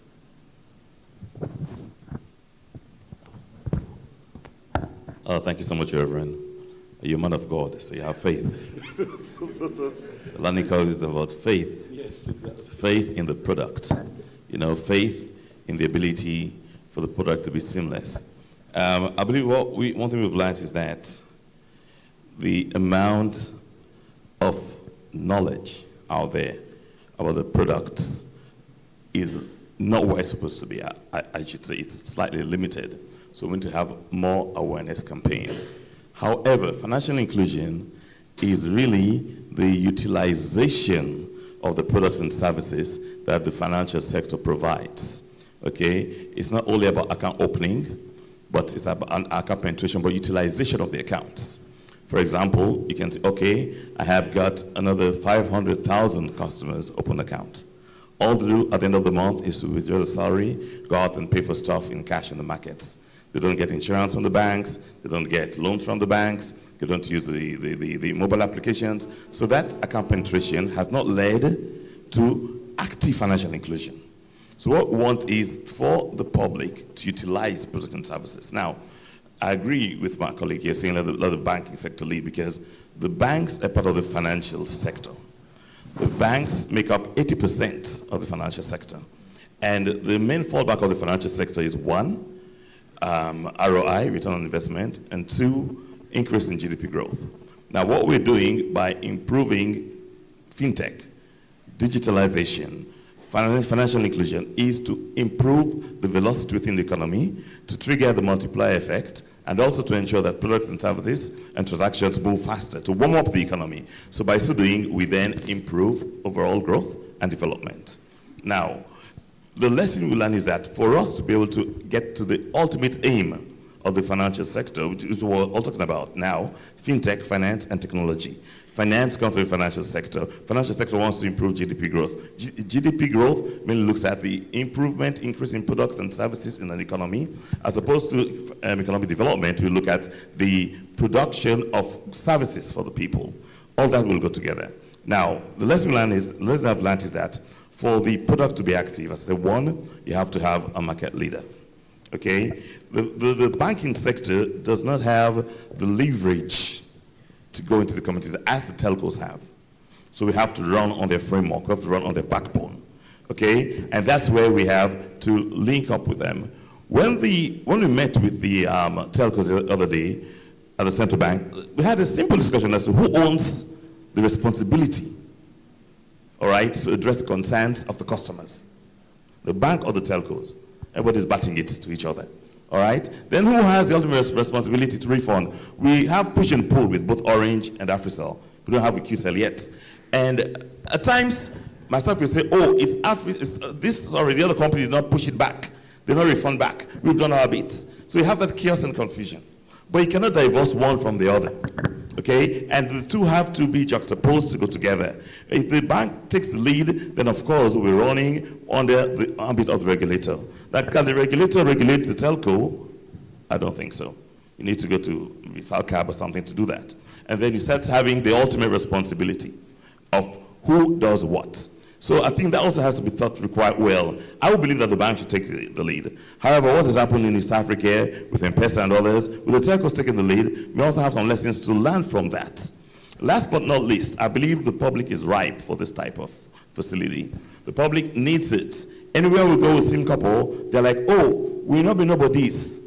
We'll not be getting knowledge of this, and come and make we know. So for us, the fact that you can link up, maybe through Orange or Africell or ultimately Q-Money, and you can link up to a customer who has no account with the bank, and you can pay, for example, we've paid 90,000 people under the social safety net scheme. We paid 58,000 people under some other organization scheme. So using our SIM corporate portal, and all those thousands of people receive an alert from the bank, go to a point and cash the alert, they begin to realize this can be done quite easily. It helps us for reconciliation, for accuracy, for data, because the other thing we need to do is to ensure we monitor the data sets as to how fintech is growing, how technology is impacting financial transactions, to see those who have accounts, those who don't have accounts, and how we're penetrating that zone and how they're using it. So because of this platform, we've been able to seamlessly pay the vulnerable through social safety net schemes, the government schemes, and this begins to let people understand that, okay, with the banking sector, we can still get our money easily through technology. And I think the platform is there. So the last thing I would like to say is that if we can leverage a particular subset of the population, the demographic, I think, are those in uni, all right, and those young professionals, if you can leverage those ones, and then go to the rural areas and leverage those in our culture, then we can begin to get them to understand how technology can serve them. With that having said, going to the rural areas is not always comfortable. So yes, we need an agency network. Agency network has to be financed. And the financing has to come from a point close to the rural area. So the agents have to run back and forth to get cash. And getting the public to understand that when I want to buy my produce, all right, our customer will say, I need 3 billion a day to go buy produce. Put your motorbikes and ride right to the interior. And I say, why can't we pay through the phone? But the farmers want the cash.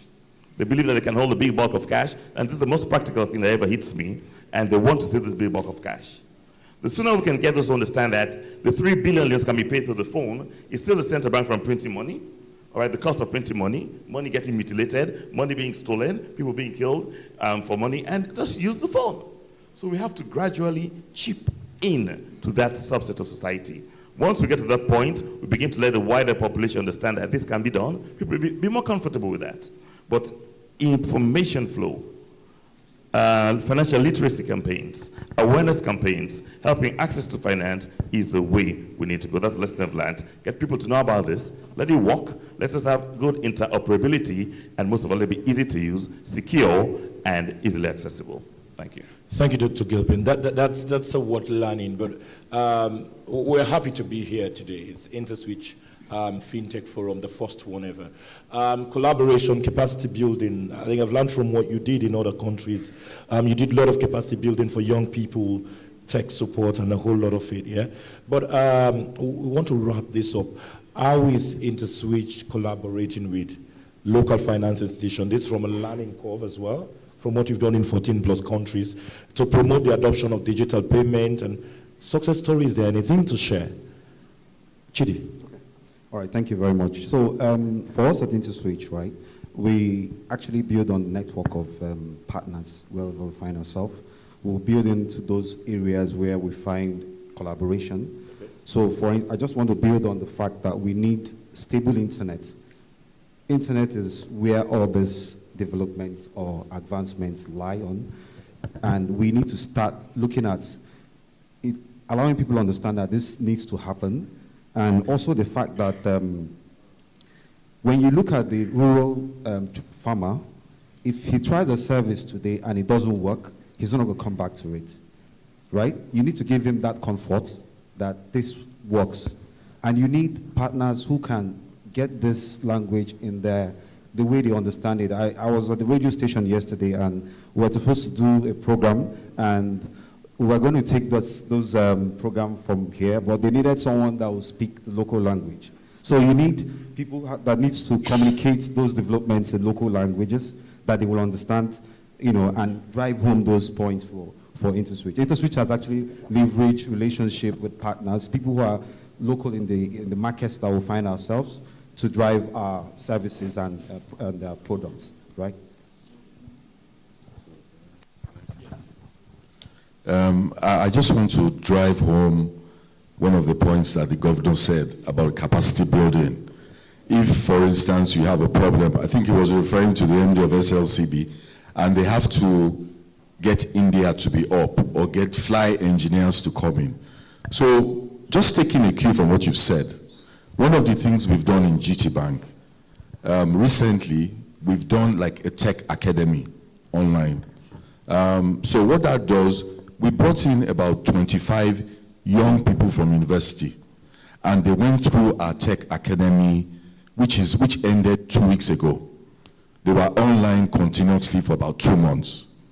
Now, at the end of that tech academy, we're going to take 10 of them and bring them into the system. These are young people, right? Over time, we expect that the expertise we used to import into the country would be here. It's cheaper for us. We are faster to react to the market. And maybe what I'm saying in another way and in front of your MD is, in a forum like this Tech Academy was restricted to our own initiative in GT Bank. It could be something that Interswitch does. And a lot of youngsters would kind of key into that, you know. And I remember in GT Bank training school, you go through exams. And if you don't pass, you don't even go through. So I just thought, and because the governor is passionate about building local capacity, I just thought I should chip that as something that we can do to move the industry forward. Yeah, just to also speak to that in terms of what we've done in the past. So we actually build technology ecosystems where you find young people who come into innovation centers to develop ideas that go crazy about whatever you think and that can actually solve a problem. At some stage, Interswitch will bring this to the fore in this market, right? If we keep partnering with the financial institution and government here. Well, yesterday, I was opportune to speak with one of the ministers in the country, and he spoke about what they want to do in the tech space, building innovation hubs within the country where people can come in and develop in technology, not to import those technologies from overseas. It's important also to mention that for us to be successful in this region, you also need to simplify banking. A simplification of banking means that I don't have to go through hassles to transact, right? If I go on an app and I want to make a payment in 5-6 minutes, it's done. I don't have to wait for minutes, that time lag for something to happen somewhere, someone has to authenticate something. That drives that penetration as well. Sorry, just to say a few words to what my co-panelist has said. So part of what Interswitch has done in the last few years is what we call Interswitch Spark. Our drive is to catch them young. What we did in Nigeria, we've had about 4 years running and extended it to Kenya as well. What we do is to look at the high school students, secondary school students, where we take them through competition, events, and showcase them, and also sponsor the top talents for continued education, higher education. And they bring in ideas, we coach them, they go through different coaching sessions, and it's stemmed around science, technology, and education and mathematics. So these are some of the CSR initiatives that, as Interswitch, as we continue to partner with Central Bank, as other partner banks in Sierra Leone, we will be bringing to the country to extend to catching them young and making sure that that pool of talent, that pool of expertise, you are grooming them to be able to sustain all this foundation that has been laid by the Central Bank and partner commercial banks across the years for Sierra Leone. And definitely this makes the economy of the country safe and sustainable in the nearest future. Thanks. Thank you so much. I've seen in many occasions when the Catch Them Young has been so much successful in sustaining, enviable solutions, and I'm sure the fintech industry can also adopt such. As we're trying to draw to a wrap, our distinguished guest, don't go. We'll have an amazing networking lunch after this when you'll have time to meet with your favorite CEO or MD, and also our dear governor of the central bank. You can also discuss solutions. We have in a number of thoughts put into this conversation, spoke about the national switch. Of course, we've listened from the governor of the Bank of Sierra Leone, the opportunities within there. As a way of looking forward, what are the milestones or goals that Sierra Leone aims to achieve, I mean, this is for the thought leaders within the commercial bank sector, to achieve in the next 5 years to strengthen digital payment ecosystem? I mean, it's not an examination because the governor is there, but what do we see ourselves? I mean, these are personalized strategies from your own sense. Where do we see ourselves in the next 5 years with digitalization? Where do I start? I'll start with Mr. Gilpin. Yeah, Dr. Gilpin, please. Oh, thank you so much. I think it's like the Americans say, either you come our way or go the byway. You know, the globe is going along this trend. We already have we have leaders in the industry. We have seen the potential to do it. As far as collaborating is concerned, we identified the uni at Mile 91. I think it was called in Canadian University, something like that. I think there's another uni called Code, you know, and these guys are churning out, you know, programmers, they're turning out tech kids. So what we need to do is to go and find the best amongst the rest and bring them on board to understudy what we're doing and then come and help us to develop going forward. I think the potential exists. I think in the next 5 years, there's a huge possibility, at least for key urban areas, to go digital. And then for the rural areas, we will have to piggyback on USSD code and stuff like that.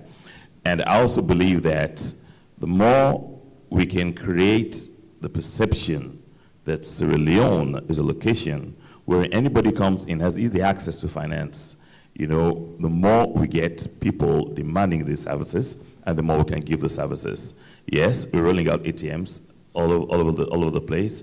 We're rolling out agents all over the place. We have a mobile application that's easily accessible. We have a push and pull with Orange, AfriCell, and QCell. We also have our e-couple we can use to pay out to anyone who, even a taxi driver can pay with my e-couple. And therefore, the platform is there. And as I said, you need a leader of the pack, all right? And I believe that the banks can lead, and in the banking sector, you have a few banks that are ready to take the lead and others would follow. Last but not least, I would say it's very, very juicy, you know, out there. I mean, the environment is good, the potential is there. As you said, the presentation was palatable this morning. So without any iota of doubt, everyone's going to take a piece of this, because there has to be rewards anyway. We'll get commissions. We'll get some little bits and pieces of cash coming in.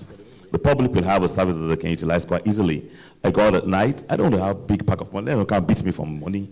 You know, put your money in your pocket. You can't go out there, you're carrying with you 5 million leones, 4 million leones in your pocket. Somebody notice a bulge in your pocket, and they'll bid on you and take it out of you. Why can't I carry my 50 million on my phone? If they thief the phone safe, me password it. You know, they'll never get my money out of there. So the more we realize that, the better for us, especially those who are in the upper cadre of society. You know, if you can demonstrate that you can do it up there, and then you can pass it down to the next one, everybody calls and begs. Send me Bazin money for buy here, send me top up, send me this, send me that. You send it through the phone. You say, I can't give you cash, I'm going to do it through the phone. And then you encourage them, you pay through the phone also. All right, and that will start to build it up bit by bit by bit. And I am sure, I believe that we have this country to run right now. It's our turn. It's governor's turn. It's our generation. If we don't do it the next 5 years, and our kids are going to ask, Papa, what you not going to do? Mama, what you not going to do? I don't want nobody to ask me that question. Mr. Reverend, the Bible says, I won't make any rock outpraise me. If you don't praise me, I'll make the rocks praise me. So I won't make no kid outwit me and say, why didn't you do it? Mr. Governor, we're going to work with you to make this happen. Thank you so much. Round of applause. That's a laudable commitment. That's a laudable. I'll go to Mr. Ade. Your bite in the next 5 years. I mean, this is Sierra Leone. We'll just say, we'll go to Nigeria and then ask you the same question that Dr. Gilpin. And we'll tell the kids, go ask Mr. Ade in Nigeria what he did 5 years ago for... We're in Sierra Leone now. Yeah. Exactly. But if, so GT Bank, we also have a USSD product. I mean, most of you will have heard 9737. It's been there and it's doing transactions. We have a mobile app. We have an extensive agency banking network working with the CAFOD team. And I think the ex-governor was there when we launched it. And we have collection systems. We have payment systems that the corporates can use. But you know, when you look at all that, if the electronic and alternative channels transactions in the bank is representative of the country, we're probably doing between 8 to 10%. So if you take all the transactions of the bank, 8 to 10% are only electronic. That is not good. So in 5 years, what are we looking at? We should be able to push that adoption at least 40%. But I will be frank here as much as possible.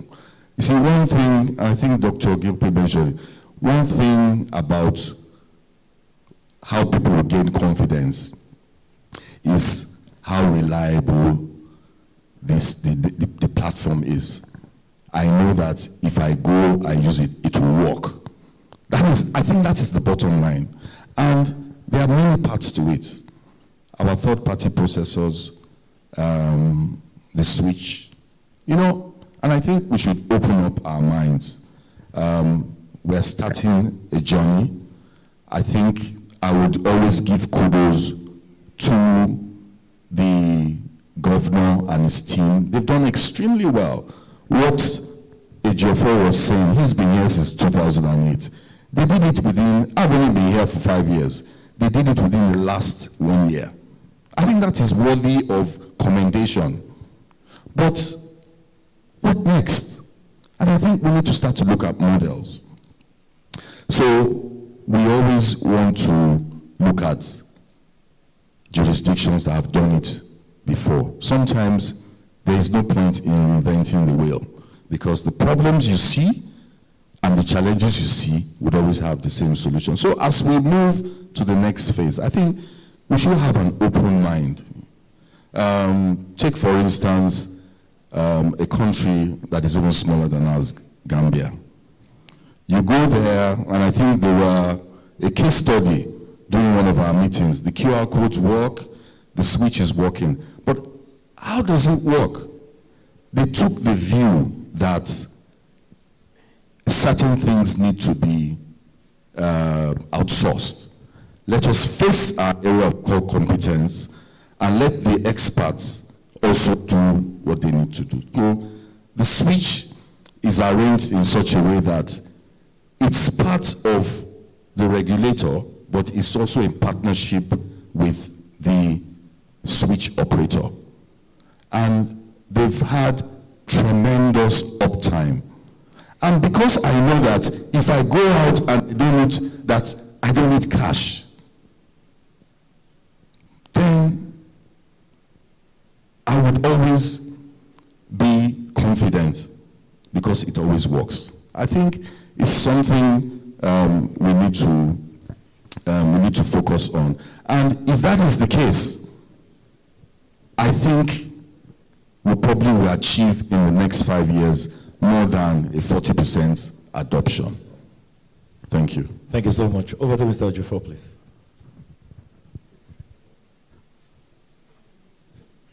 Yes, we're talking the next 5 years. I mean, in terms of strategies in the digitalization process, what do you see?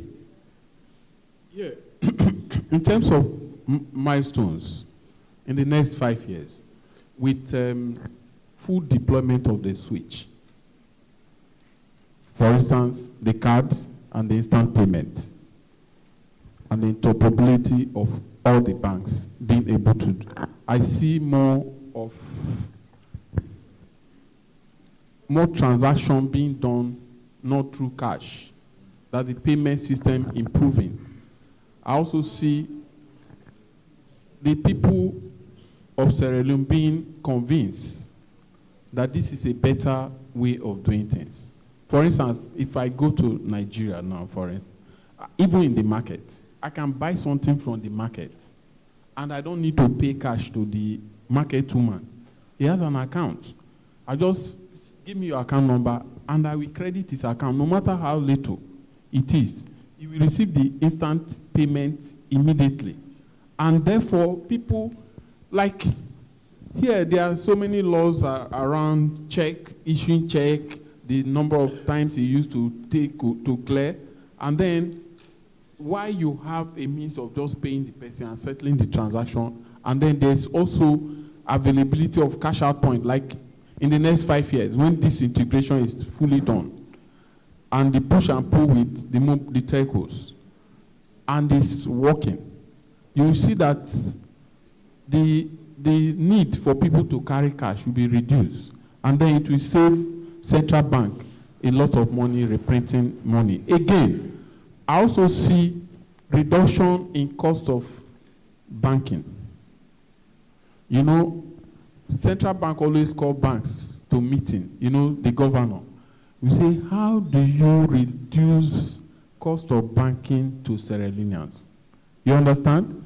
But now with the switch and the product that is being introduced, and with banks relying more on digital platforms and channels, the cost of banking will be reduced. So with reduction in cost of doing business with bank reduced, you will see more financial inclusion. So in the next 5 years, with again, if I defer to what Ade also suggested, we need regulatory frameworks that we guide behavior, guide transaction, guide turnaround time expected for transactions, so that all the operators will understand it, and then the fintechs too, who are coming to play, will be within that framework, because when they are signing agreement with banks they are supporting, they'll be guided by such frameworks. So central bank really need to move up with speed. Once we have deployed the instant payment and the cards, they will now need to migrate further to a better regulatory framework, so that in the next 5 years, we'll not be talking about cash economy. All right. Yes, Mr. Odo, for wrap up with, yes, your own bite from this.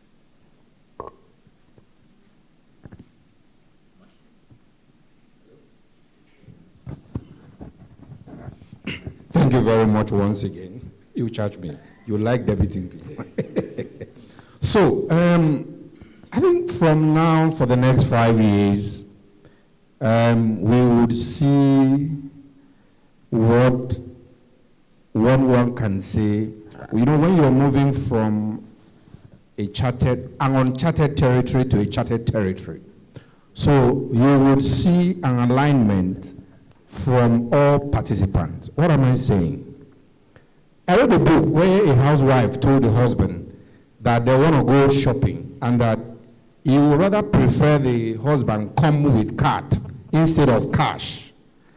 And they quarreled a little, but when eventually, you know who will always win? The wife won. The man who went to the shop with the card, not like $10,000 he wanted to. You know what happened? The man spent far more than he would have spent if he had gone to the shop with his cash. The same thing is applicable to most of us here. When you enter a shop that you can buy things with your card, either a debit card or a credit card, I tell you, your rationality is reduced to the barest. Because you may sometimes be buying for emotions. You see something, the picture is good, oh, my child would like this, my wife would like this. However, if you went with like 1 million loan, by the time you get to 10,000 loan, you know there's nothing again. So what would happen in the next 5 years? We would see a more than paradigm shift in spending. People will spend more. The economy will grow more. The GDP of Sierra Leone will be different. You will see a situation where, both from the web, card, contactless, all kinds of means, QR and all kinds, what works in fact, what I like about Africa is, even what doesn't work in the Western world works in Africa. Because we are peculiar. Our problems are peculiar. So when you have, it's like my colleague mentioned, quoted the scripture. So when you have a situation where you have familiar spirit disturbing a person, you use unfamiliar spirit to drive away the spirit. So Africa's problem is special. And that is why our solutions are also special. From the banking system, like what we did in First Bank, the parent company, First Bank of Nigeria. So you see a situation where you are star 894, both from the agency perspective. I don't need to be at Pujaru, I don't need to be at Daru, I don't need to be there, but my presence will be there. Someone will spending money using my product without actually coming to either a Robin Street or Charlotte Street where we are. And that will happen across board. An Access Bank customer does not even need to have no bank account with either a union trust. With one card, interoperability with telcos, where shops everywhere will accept payment, where buying online is accepted, where I need to come here, I don't have a car, and I'm able to get an Uber or a boat that will come to Sierra Leone as soon as this financial ecosystem is boosted. I assure everyone here, 5 years even appear too far, but I'm believing as soon as national switch is concluded, there will be a change in the literature.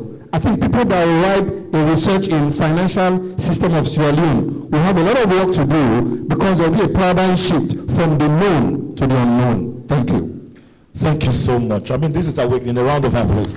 I mean, we've got solutions in a way. But just in a minute, this is the final question. I mean, just to wrap up. What are the future plans and commitment of Interswitch? What do you have for Sierra Leone? How does this align with our country's aspiration? You've heard the aspirations of thought leaders. We've heard the speech from our governor. Where do Interswitch sit in a minute? Thank you very much. In a view not to repeat what we've been saying a lot, everybody's mindset and plans resonate with where Interswitch is today, what we've been able to do in other African countries. I'm happy the MD of GTB mentioned Gambia. GamSwitch, as we know it, is part of some of our initiatives, and we've worked with the Central Bank of Gambia to make that switch the way it is today. Likewise, in Nigeria, we've done that. All the scenarios and use cases the other MDs have also mentioned, coincidentally, unfortunately, are places that we have been able to take other countries where we have a footprint in, including Uganda and Kenya. Our plea and our mindset is to work side by side the central bank in Sierra Leone to make the aspirations in digital payments come to life in good time. I like what the MD of First Bank said. He said 5 years might be too far, and it's true. If within 1 year the national switch was pushed and it is where it is today, we don't need to reinvent the wheel. We don't need to repeat the mistakes that have been made in other climes. We're just bringing our experience and what we know would work on time the first time. We bring that into play, working with the regulator, and we make it happen. It feels normal when you go to the street in Lagos and you buy maybe a bottle of water, and the vendor is telling you, I don't want cash, just transfer to my account. And within 5 seconds, the transfer has gone, the notification shows on her phone, or she has a mobile app that she can check to confirm that the transfer actually happened within that space of time. These are everything kind of solutions that we want to be able to bring to Sierra Leone and make the populace trust the digital payment space, trust the regulator, and use most of these channels and make convenience easy, because the watchword for Interswitch is seamless payment at the convenience. So you don't need to walk to the traditional banking hall to get things done. You can pay at the comfort of your homes and get things to happen. One major thing that should be also noted is reconciliation, and this is key. This has been a problem in other spheres as well. In all of these things, we need to ensure that reconciliation across all parties happen when it should happen. These are some of the experiences that we bring to bear, and we're hopeful that we'll work alongside the central bank to make it happen, as well as all the commercial banks present here. Thank you. Thank you so much. A round of applause for them. 60 minutes has given us a shared aspirations, and we've got a lot of ideas on how to make Sierra Leone economy a blooming one, one talked about. So, by reasons of inclusivity, of course, I'll take 5 questions from the audience. I'll start from here by raise of hands, and okay, I'll walk down. I'll start from here. Your hand was up, isn't it? Oh, that was just a wave. Okay, I'll start from here. Good day to everyone. I'm Maju Jallo, the CEO of Amjam and Associates. As a 2-year-old startup in the financial services. And it is unfortunate that one of the private sector is not in a panel. And that is unfortunate because Sierra Leone economy is purely a low level. If you take it very high level, you will stay up there and we will do our thing down there. So that gap, we are providing that gap because we are trying to integrate the mobile money and remittance and microfinance, digital microfinance into a single point of payment. And that's why we will try to channel it through the national switch, and then we'll offer our customer all the financial services the banks operate on.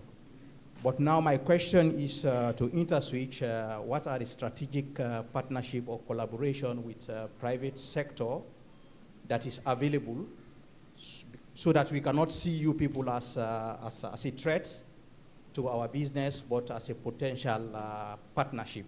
Because presently I'm just seeing the banks and the big guys are working together, squeezing out the smaller guys. That's my question. All right, this is a bigger view. Yeah. Okay, I'll take the lady. Okay. Good afternoon, everyone. So my question here is for Fintech Forum representative. So what are some of the measures put in place for digital payment for it to be sustainable in Sierra Leone? You didn't mention, okay, some things we highlighted, like some of the goals, but the measures were not highlighted. So thank you. Sustainability, the conversation is getting bigger. Okay, I'll come here. Let me just, okay. My name is Sheikh Abed Sisse. Good afternoon, everyone.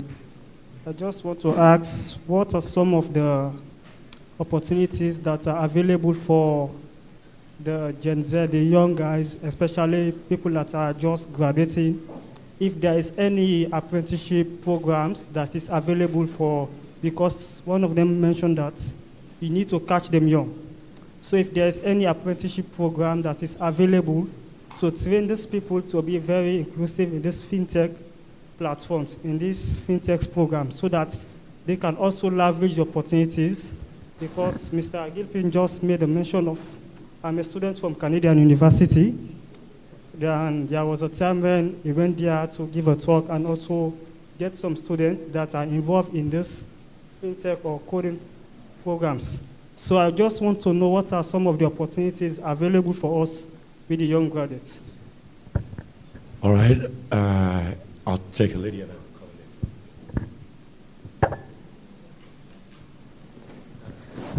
Thank you, everyone, and greetings to all the dignitaries. My name is Reshma, and I am a part of Sky Group.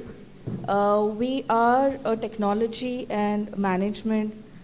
We have an institute called as Sky Vision, and we also have an IT services division, which is into products and services. My question to Interswitch is, obviously we talked about the affordability, to all the common public, but I would like you to throw some light on it, how it is going to be affordable to the common public of Sierra Leone, because I understand that we have almost 8-9 million population in the country, as per the 2021 census, as I can understand from the news. But we can see that the internet users are not very much. The smartphone users are not too many in the country. So just wanted to understand how it's going to be affordable to the common public. Thank you. Thank you so much. Okay, good afternoon, ladies and gentlemen. My name is Mustafa Janga, the CMO for Smart Systems. We are a fintech company in Sierra Leone. First, I will have an advice for the banks that we should have an open mind in dealing with us, because I've noticed that when we come over to you guys to explain to you what we have as our ideas and stuff like that, there is no collaboration. Because after that, within 1 or 2 months, we'll see that our ideas are being implemented by you guys.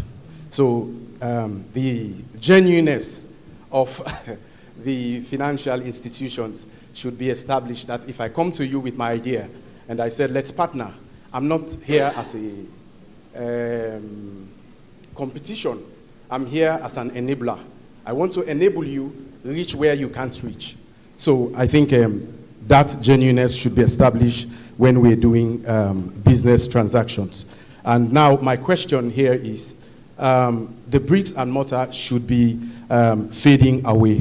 What are the strategies that you guys will put in place that if I come to you, that I want to take you to Karina, that you will allow me and you don't see me as a competition? Because I'm not taking your customers, but I'm helping you get more customers. Thank you. All right, thank you so much. I mean, just to check, I hope we're taking the questions that matters to us. I'll take one from that side, one from that side, one from that side, and I'll close. Okay, I just have 3 more picks to go because of time. All right, good morning, everybody. My name is Mamadou Kolade. I'm the country manager of BNB Transfer, Sierra Leone. I appreciate very much when I heard earlier the governor on his keynote mentioning the fintechs, because as my colleague said here, the fintechs are quite missing in this panel while we are talking about the fintech. And before this session, I had the opportunity to exchange with somebody here. He mentioned an expression. We call it cooptation. And I was telling him that the way that I'm seeing the financial service in Sierra Leone going forward, it will be cooperating while competing at the same time. And then why I decided to actually is more like to send the message more to the Bank of Sierra Leone. We know that the Bank of Sierra Leone has done a lot in terms of deregulating while regulating. And some of the initiatives that they put in place, like the sandbox, has ensured like companies like us to be able to put in place some of their, technology or the capacity that they have provided around the market. And this has allowed a company like BNB Transfer Sierra Leone to be able to actually be, at the forefront on this move to ensure financial inclusion. So we'll be needing more support coming from the BSL, but coming also from the banks for more collaboration and for more exchange. And also we give full open hand to discuss with Interswitch on whatever is required to be able to provide that fintech environment, that easy access, because believe me, it's already here, and we are also willing to have a look at it with any other player around the market. Thank you so much. I'll come to the back, please. So. Good afternoon, everyone. My name is Sheikh Ukala, and I'm with a local consulting company here in Sierra Leone. I hear a lot of people talk about capacity building and the need to bring people from overseas to support the systems. But in order to get real capacity building done, when you are building the IT system, that is when you need to job shadow with your local implementation partners. From the beginning of the requirements gathering all the way to deployment. If you do that and you have local talent embedded with the IT software application development team, by the time the solution is implemented, you would have trained local staff that will be ready to take over, and you don't have to bring in somebody from India or from wherever or remotely dial in to fix a bug in the system. So it's the way you partner with your implementing partners in the beginning is where the issue is. Because if a bulk of the work is given to the vendor from the outside, then most likely you're not going to get capacity, people trained to take over the application. And then the other question is just maybe for the bank governor. I don't know if it's data that you can share. What's the amount, the dollar amount that the banks have and that the telcos have in terms of fintech capital? Thank you so much. I want to really apologize that I'd like to come back to my panelists to wrap up that, because we have a networking sport during lunch. It's very accommodative for that. What do I start? Well, you seem to have a lot of questions. All the questions. No, there were questions for commercial banks. There are some. Governor, isn't it? There are some for our thought leaders. Yes. Okay, please. I'll defer some questions to them. No worries. I'll call names. Thank you very much for the questions that have been asked. Quite a lot. It means the program is engaging and insightful, and people are thinking alongside what has been discussed so far. I would answer the way I put it down. So if I start from the last question to the first, please pardon me. This forum is the first fintech forum that Interswitch has decided to sponsor, but it doesn't make it the first forum that we've staged in Freetown here. There was something we did last year where it was a smaller version with our partner customers, and we did more or less like a breakfast session to listen and also share ideas. Just to your question around participation of more fintechs and collaboration, this is something that we intend to continue over the years, and we will be open to having more people sit on this panel, and not just our MDs of the commercial banks, but representatives of top fintechs that are doing the rounds here in Sierra Leone and making magic happen. So that has been noted, and we're taking that into cognizance. For the other one, I think it was about apprenticeship program to be made available. For that one, we had touched a little bit on what we are trying to do in other countries, where we're trying to catch them young. We're trying to ensure that we create an incubation hub where software developers, other experts, software architects, product managers, product development professionals are guided and kind of coached over the years on how they should, the best practices to be better at their profession. It will be part of what we will think about and collaborate. If you listen to what MD Adi said, over 3 or 4 weeks ago, they had a program where they had developers attend, and they were guided, and out of the 10 graduates, thereabouts will be employed by GTB. So this requires every stakeholder in the industry to contribute to giving back to the society, where these kind of programs are put out there, and it contributes as part of the CSR of the stakeholders. Banks, likewise, Interswitch will play a role with the support of the central bank.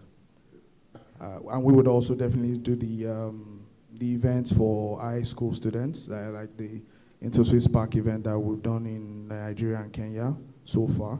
And we'll see the possibility of achieving that. There was also mention of cooperation, like collaboration and competition, like the 3 C's. It's a very spot-on comment. What we're experiencing in Nigeria today, there was a time when certain partner commercial banks saw Interswitch as competition. But over the years, we've had several fintechs. We have several fintechs that have become unicorns in their own rights from Nigeria. And that has been made possible because they've partnered with commercial banks, they've partnered with telcos, they've partnered with fintechs likewise. That interoperability and collaboration is key. While we might see ourselves as competition, while you might go present your solutions and you have not been contracted, and the next day you see your solution live with a bank, it happens everywhere. We've seen it everywhere, that's the truth. And I also want us to have our mind open to know that you're not the only one that is thinking or co-ideating with a partner or having the inspiration to solve everyday problem. That goes around. Where we need to be open to ourselves is to see where our strengths lie. If we're banking, we're banking. If we're doing payment systems, we're doing payment systems. If we're doing network infrastructure, let people play their roles, but let there be some kind of middle point where there's collaboration and people get to work together to achieve a common goal. At the end of the day, achieving that common objective, it is what is key. In all of this, we need a regulator to create that framework. The MDs have mentioned framework a lot. That framework is required to be able to allow people play their roles and make it happen. A scenario I'll give you is where a commercial bank is required to play a settlement role for a fintech. Because at the end of the day, clearing and settlement has to happen at the end of the day for every transaction acquired in the payment space. In that scenario, a fintech has a solution, but they can't do it by themselves. A commercial bank has to be appointed as a commercial bank or settlement or sponsor bank. In so doing, that becomes collaborative and not competitive. And that starts to change the mindset of every player in the digital payments space. So that has to be part of what will be formulated in the framework. Affordability of the digital payment services, I will touch a little bit on options, payment options. Today, we know we have quite a number of card schemes, global card schemes like Visa, MasterCard, Amex, China Union Pay. But in all of this, we as Interswitch also thought it well to create an option that is more affordable to the citizens of Africa. I'll call it Africa. But we started in Nigeria, and that brought about the advent of VEV, a local card that has become African and has also become global. Comparing prices, they're different. However, the functionalities of all this card scheme is key because it helps the financial inclusion that we're trying to achieve across the continent. So those are ways to make it affordable to the general populace. Okay. And there are other ways as well for payment gateway services. We're talking about a scenario yesterday. I've been coming to Sierra Leone for over 10 years. And every time from Lungi Airport, I need to buy my sea coach or tickets with cash. I don't think there shouldn't be a scenario whereby before I get to Lungi, I'm able to buy my tickets and I'm able to pass across to Aberdeen. These are kind of the solutions that we need to make available. I can only make it happen with everybody in this room to make sure that while I'm traveling online, I can make my payments to the hotel, I can make my payments to the ferry, and I get safely to Aberdeen. We will make all of this available to the populace, working hand in hand with other fintechs and also other corporates that are looking at making this happen. There was some question around, just a minute. So is it okay to pick that during lunch? Yeah, we can as well. That's fine. I think we'll, the other one I wanted to. Sorry. Okay. Yes. I just wanted to add to what he has said about trust. Like somebody was asking question, how do you trust the commercial banks when you take their solution or you take something to them and they don't come on board and then suddenly you see the implementation. I will want to tell you that a commercial bank typically will think of the best option because it's in business to satisfy customer. Therefore, we believe at Bloomberg, for instance, we believe in partnership that works. Therefore, whether it's a local partner or another partner partnering with another partner who has competence in those areas, because we are going to shop. We shop like any normal customer. If you tell me you have a solution and I discuss with you, even if I'm convinced you can offer it as a local partner, I'm going to shop normally. And when I'm shopping, I'm going to shop with other people who also provide the solution that you have said. At the end of the day, it may not be your solution that I'm actually implementing. It's actually that I've considered an option that is cheaper for me. So how do you go about that?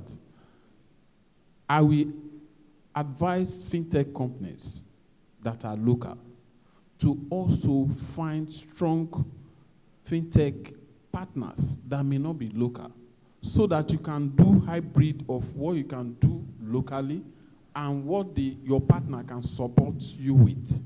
So that when I'm talking to you about a solution, and you are bringing your costs to me. Sometimes you may not even have the capacity to offer it the way I want it.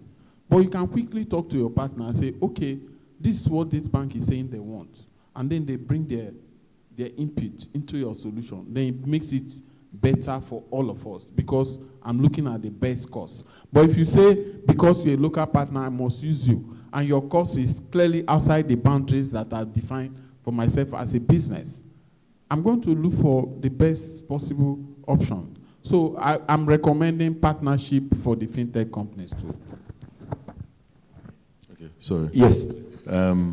I think that is one comment that flew on all of us.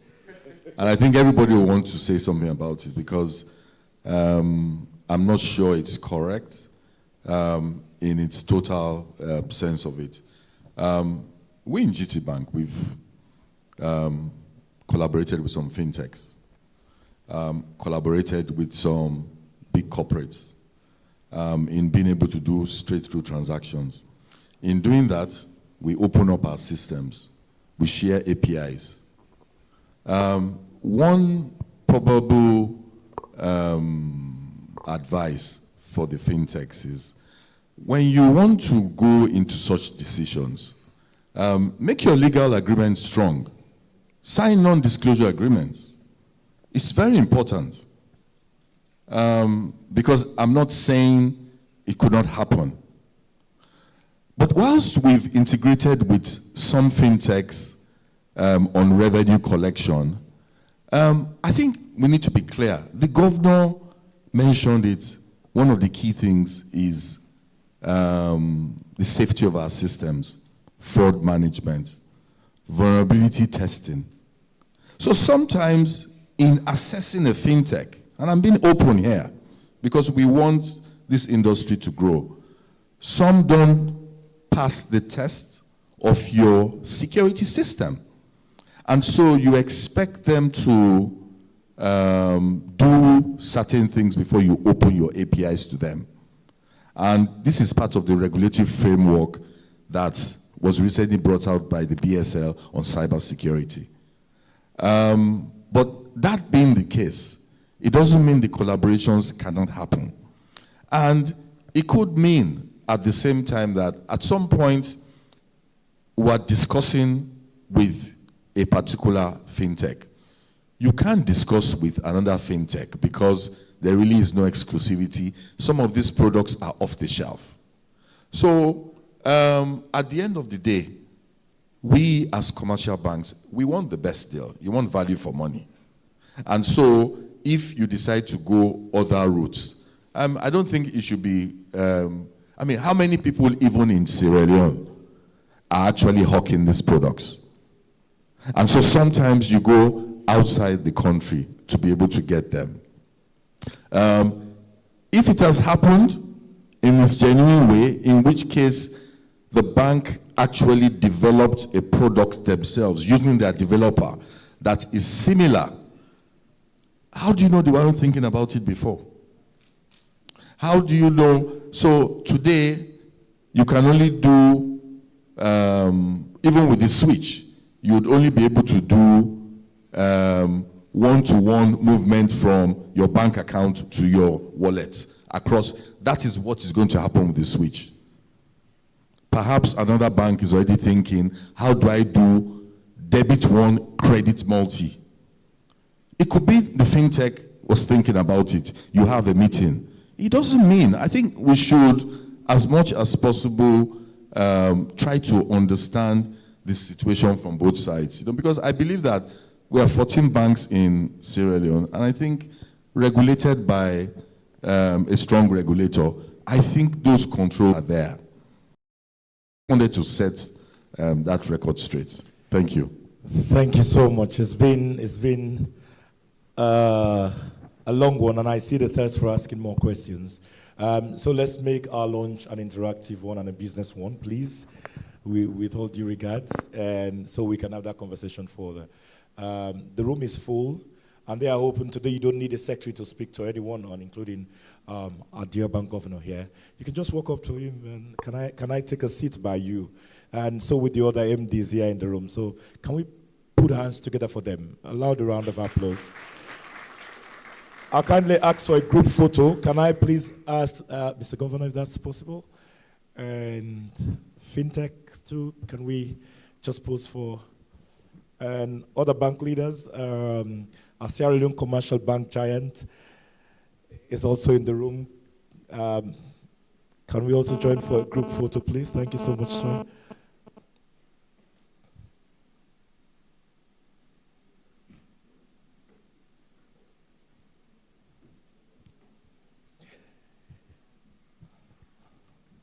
All right, please, the private sector.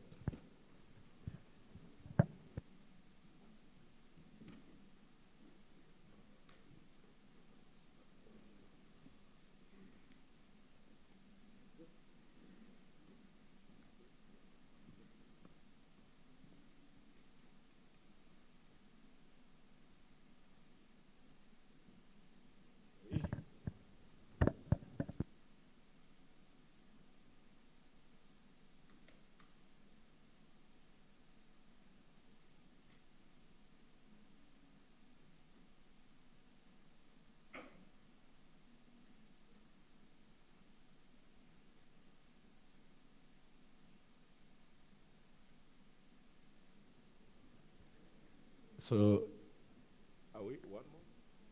Okay.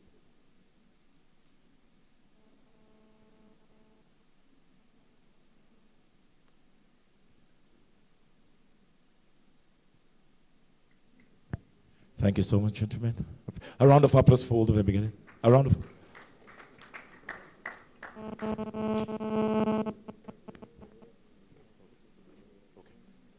All right. A round of applause. So we'll have the award next quickly before we take through for lunch, because we really want the giants will have to make their way. So put your hands together as I invite Olubumi and also Chidi to come and present. Okay. Okay, MD will do that. MD, over to you.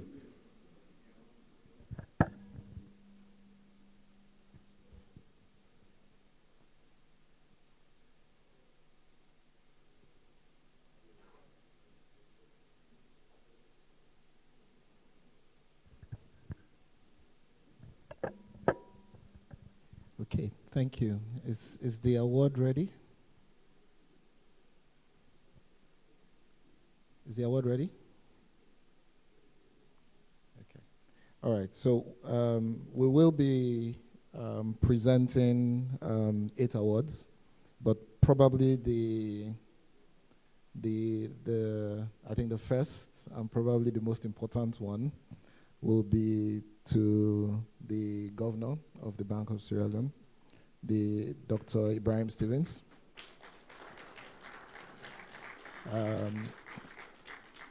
And the award is as the Financial Technology Personality of the Year.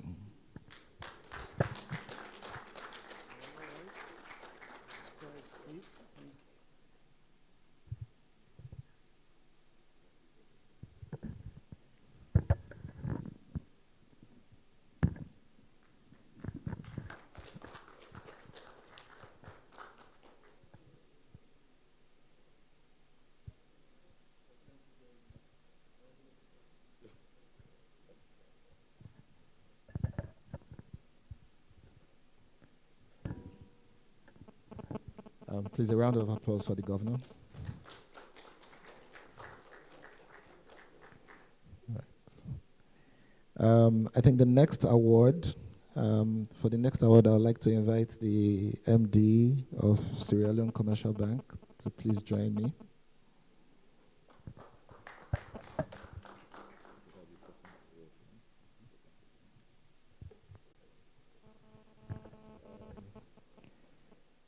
And this is an award to the Sierra Leone Commercial Bank as our Technology Innovation Partner Award.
Thank you, Ike, for putting me on the straight and narrow. Apparently, we have a second award for the Bank of Sierra Leone. And I think if you've listened to the presentations and the conversations today, I think you will understand this award. And this award goes to the Bank of Sierra Leone for exceptional contribution to financial technology in ecosystem in Sierra Leone.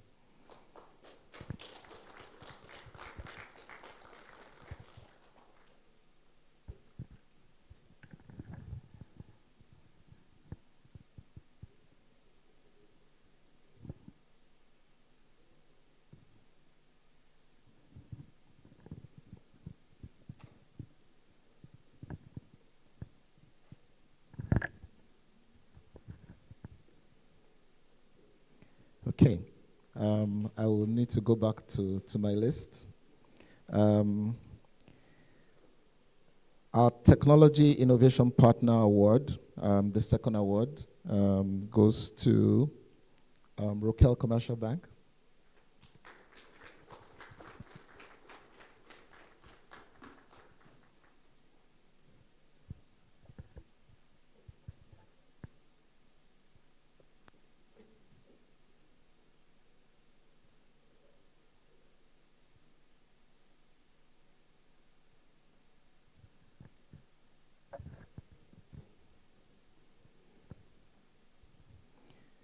Okay. Our journey, and I think I need to provide this anecdote before I give the next award. Our journey in Sierra Leone started in 2009, and our very first customer in the market was actually Sierra Leone Commercial Bank. Many years ago. So we had For Your Business. But our second customer that has worked with us to bring some of the innovations in over the last few years is Guarantee Trust Bank, Sierra Leone.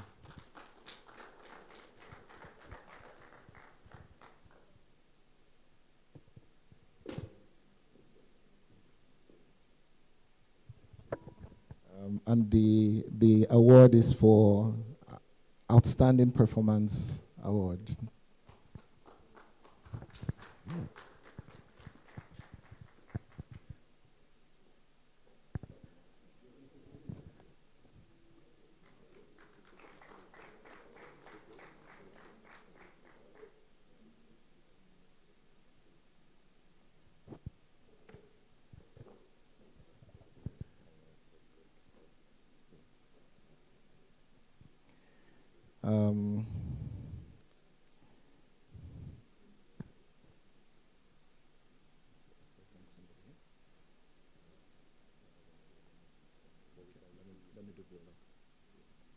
Okay.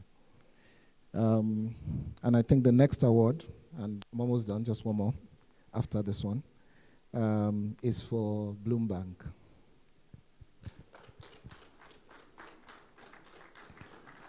And this is our Emerging Partner Award.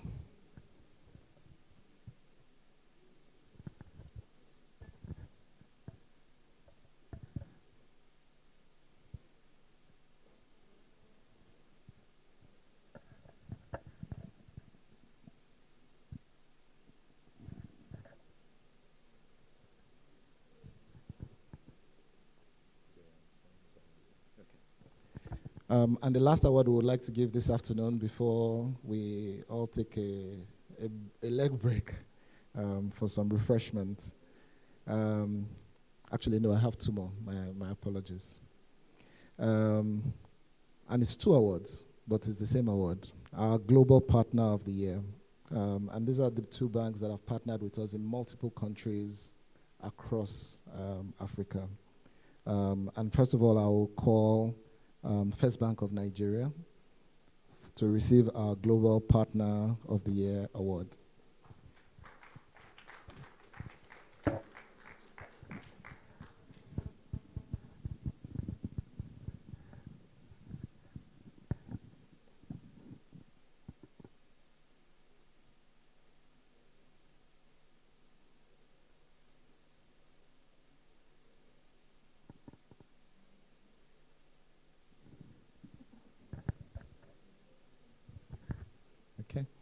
And the last award, Global Partner of the Year, is to Access Bank. I don't know if Access Bank is present. Okay.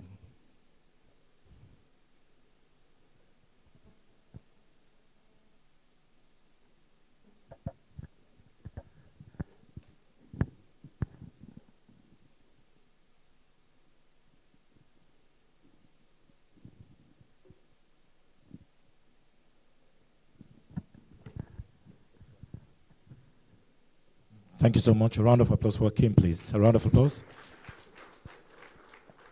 And congratulations. I think this is in the spirit of collaboration. And so at this point, we'd like to have a 10-minute leg break. You can use your leg break and interact and network.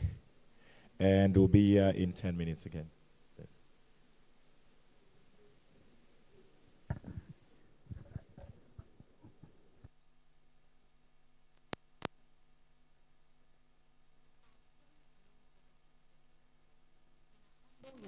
Dorm room, where the weight of the dark put a strain on our hands, a stain on the sheet where we mapped out our plans. But innovation lit our eyes with a fire, to blaze the trail, to change Africa, one solution, one transaction at a time.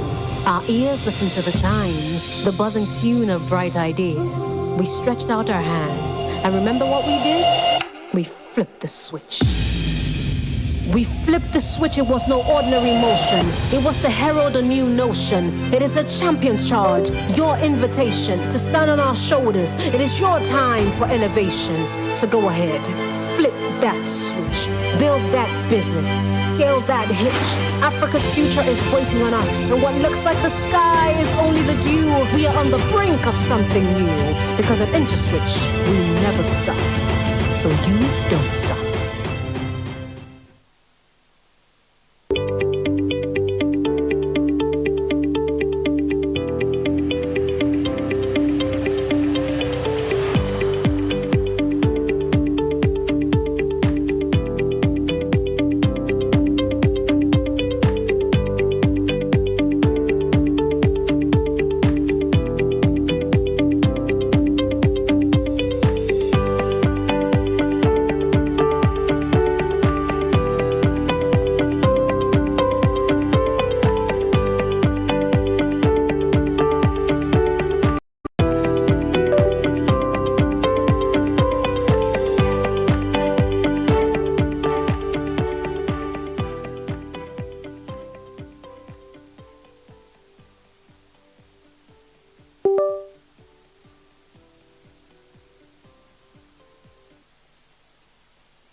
How many of you know that your VEF card can do so much more than just withdraw money from ATM machines? For example, did you know that you can actually use your VEF card to pay for streaming services like Spotify? I even use it to pay for Amazon Prime, Netflix, Facebook ads, and that is not even all. Now, obviously, this is me, but let's imagine she's my mom. Now, in my house, my mom's VEF card and POS machines are like 5 and 6. Like, she uses it to pay for everything from groceries to this to that. My brother, on the other hand, that one uses a VEF virtual card. Now, this is like a digital version of a physical card, and he uses this to shop on e-commerce platforms like Jumia. Personally, I am all about convenience. Ladies so and gentlemen, I use my VEF card to fund my can we Uber assemble, wallet please, for and pay for my trips. 2 more sessions and then go for the networking launch, please. All I have to do is generate a VEF pay code from my banking app or dial the US. Can we please call others to come into the room, please? So you see, there's actually a lot that you can do with a VEF card. And at this point, I think it's time to ask your bank for a VEF card. Don't you think so? Meanwhile, before now, did you know that you could do all of this with a VEF card? Let me know. I want you to imagine something. So imagine you are eating at a 5-star restaurant, but when it's time to pay,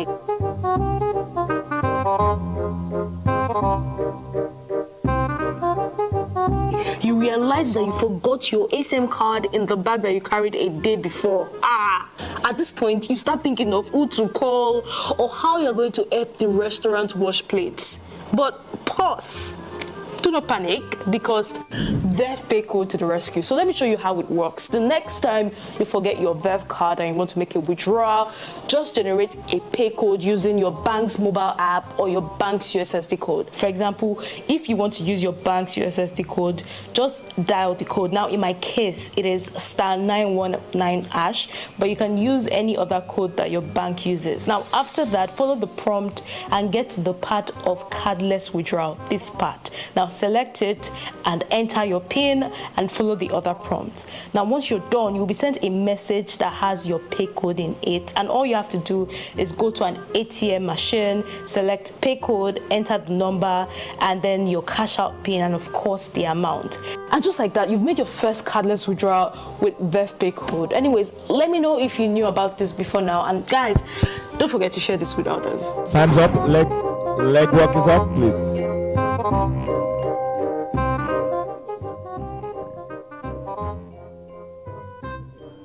Do you feel frustrated when your Naira payments are not accepted on Google Play Store? We understand the feeling when you're unable to renew your favorite apps. That is why we want you to verve up and enjoy paying with ease in Naira with your Verve card for all your Google Play Store subscriptions. Go ahead. So the last person to enter the room will definitely take my seat to just host. So that's the punishment for the last person. You become a host. Verve. Enjoy the good life.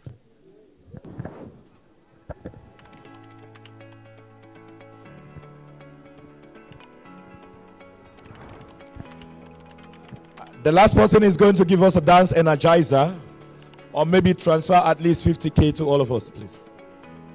The platform is here.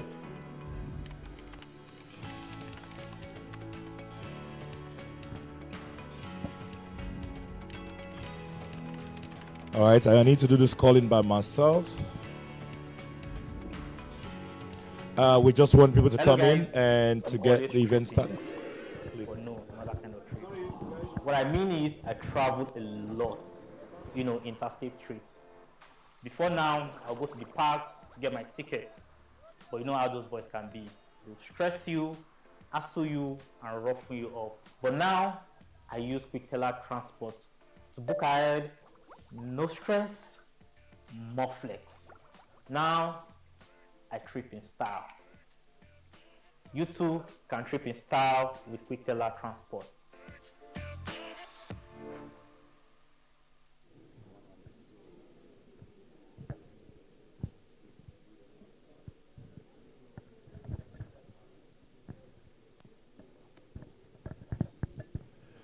Ladies and gentlemen, welcome from your legwork.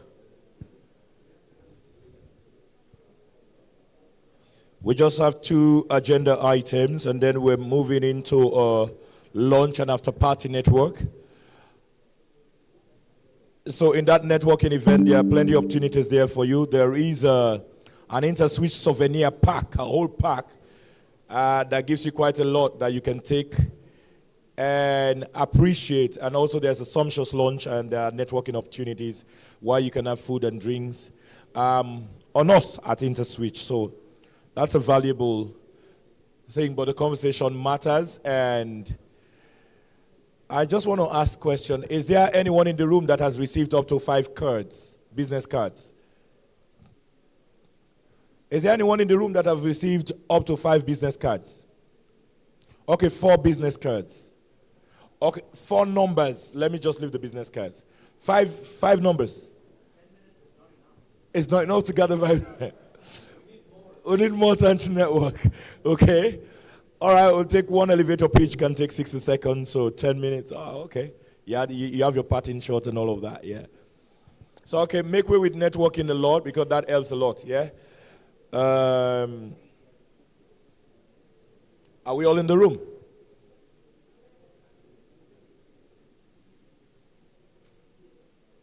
Is that networking?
Good afternoon, ladies and gentlemen. Can we please occupy our seats? All right, next we are going to have a product presentation by 2 key personalities within the Interswitch network from where the global office sits. I just want to introduce these personalities to you. First is a seasoned sales and account manager with proven experience across various sectors. This person started his banking career with the Diamond Bank in Nigeria as a member of the branch retail banking team, where he developed core sales and account management expertise. He later joined the Stanbic Bank, IBTC Bank Limited in the commercial banking team in Lagos Island Division, and he was responsible for customer relations. This person has built so much expertise. He's got a master's degree from a renowned financial university in the United Kingdom, that's Leeds Metropolitan University in UK, and he's also a certified project manager, PMP. Ladies and gentlemen, this person that I'm introducing will be responsible for Nigeria and Sierra Leone in terms of sales and account-related issue for Interswitch. Make round of applause as I invite Nomso Ebunwo Nonso. Put your hands together for him. Put your hands together for him. He's also a thought leader in the space.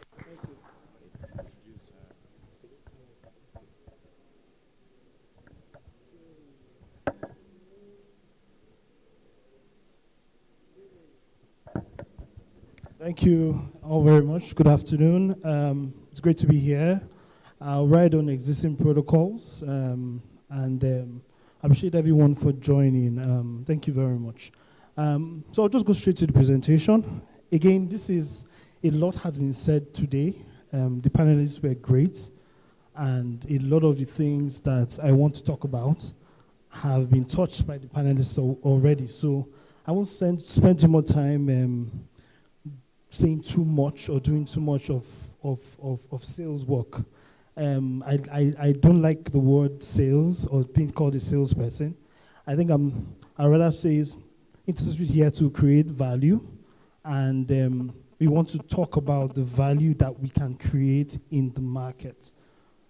So I'll just go straight into a few of the things that we think would create value. Now, just going back to my MD's presentation, there was a slide towards the end of it that talked about what next.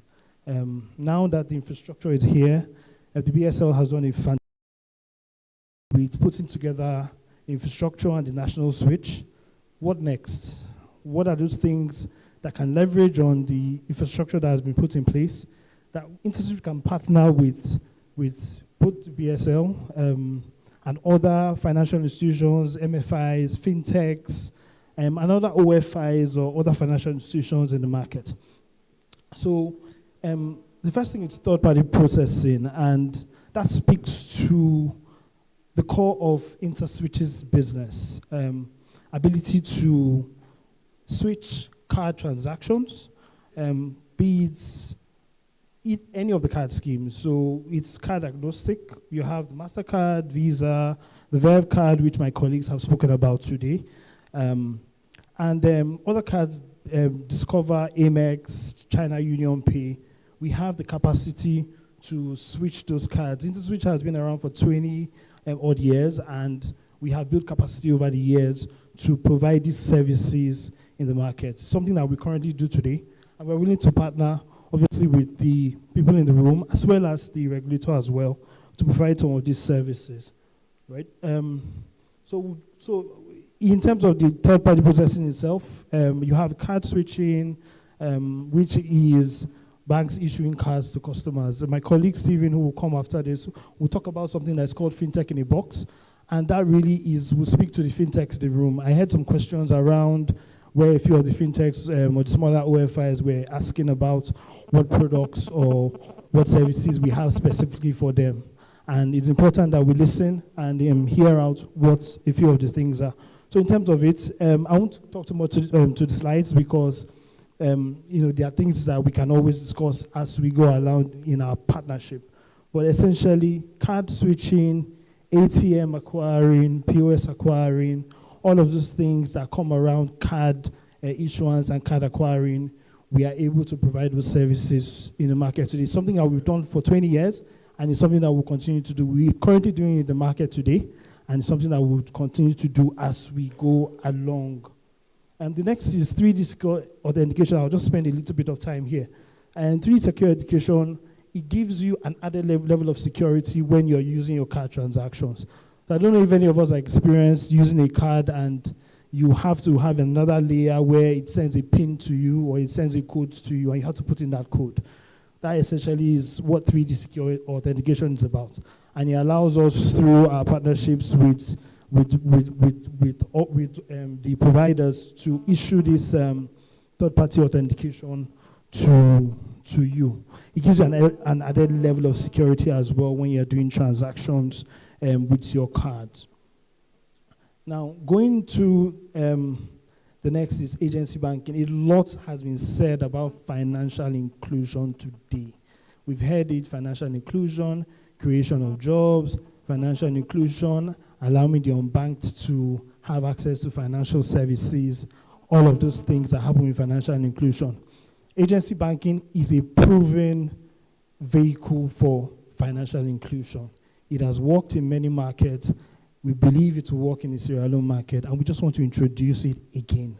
A few of the financial institutions are currently doing agency banking today, but we also want to create more awareness and let you know that you can leverage on some of the things and the expertise that we've gotten over the years in agency banking. In terms of agency banking, I would lean on our experience in Nigeria. We started agency banking in Nigeria as a processor, and we launched it with one of the foremost banks in Nigeria, and it was successful. And we saw that a lot of the fintechs got on agency banking, and they absolutely ran with it. So I don't know if you know a few of the names for the agency banking players. I won't call too many names, but a lot of them have been largely successful, and it has risen on the fact that countries that have a young youth population, countries that have youth that are willing to embrace technology, you can build around agency banking, and you're able to create value, and you're able to reach a lot of the unbanked people that you're unable to reach in the past. You're able to drive financial inclusion, which has been talked about, and which has been proven is a driver for growth in the economy, right? In terms of agency banking itself, it provides an alternative to ATM. ATMs are quite expensive to deploy. If you ask any of the commercial banks in the house, they will let you know they're expensive to deploy, they're expensive to run. What agency banking does, it allows you to deploy agents to different areas in the country, whether it's in the hinterland, whether it's in the city. Through a POS terminal, you're able to do day-to-day transactions. The beauty of agency banking is people are able to go there and able to go collect cash instantly, their transactions debited, and they're able to go about their transactions or go about their daily lives. Also, with agency banking, you can leverage a few things on agency banking as well. You can leverage bill payments. You can aggregate billers. There are a lot of things that you can do just because you are using a POS terminal. You're able to drive, transactions and drive financial inclusion through agency banking, right? In terms of the structure, again, I won't go into too much of the details, but essentially, there's a bit of infrastructure that needs to be in place for agency banking to work. The BSL is already doing quite a lot in terms of the switch they are putting in place. And what we intend to do is to partner with the BSL or support the BSL in what they are doing to ensure that the expertise that they need or the expertise that we have comes into play here in the market. Another very important thing that we have seen or from our interactions with players in the market, one thing that we've seen that comes quite a lot is web acquiring. Web acquiring speaks to essentially putting in place a payment gateway to enable transactions happen, right? There are a lot of times you want to make a transaction and you check whether there's a website. Oh, fantastic, the company has a website. Can I make a payment at the website? And that's not possible. So you get the information and then go to the company and make the purchase. What web acquiring allows you to do is it allows you to put a payment gateway on your platforms, and then you can take payments when people have their cards by taking card information, processing the payment, and then you getting value, right? Web acquiring is something that we've done quite successfully as well, and it's something that we want to put in these markets as well. So when you're coming into the country, for example, you might not need to pay cash for any of the levies. You can just pay online before you get here, and when you get here, show them your receipt or your code, and you'll be on your way. Things like that. You want to get a ferry, for example, and you're coming to the country, you don't want to pay cash, or you don't have cash to pay for the ferry. You can just, on your way here, go on your mobile phone, make a payment online, and it records, and when you get there, just show them your reference, and you get on the ferry and you're on your way. There are several use cases for web acquiring. I know in the market, we've spoken to a few people in the room here, and it's something that the market has been requesting for, and it's something that we can provide, obviously leveraging on partnerships with the regulators, with the financial institutions, with the fintechs in the house. It's things that we can put together. And then again, with web acquiring, the fintechs can actually offer it to their customers as well. The bank can give it to their customers as well as a value add. So you can tell your customer, open an account with us, we would give you payment gateway, you can collect payments. It creates value for the fintechs because when customers are able to collect payments, then you're able to collect, as a financial institution, you're able to collect that value in terms of the float of the transactions that you're collecting from the customer. So whichever bank is able to install this for their customer, that's the bank that the customer would use essentially for their transactions, right? So that's IPG in a nutshell. Again, I won't spend too much time with that. At this point, I'll take a pause. I have my colleague in the house as well. He's our country sales account manager, and I want him to talk about a few of the products as well. He's a Salon Bobo to the core, and I'm sure you guys will enjoy listening to him. And please welcome Stephen Lamin.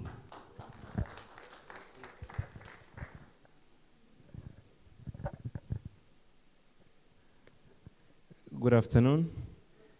So I stand on existing protocols, all existing protocols.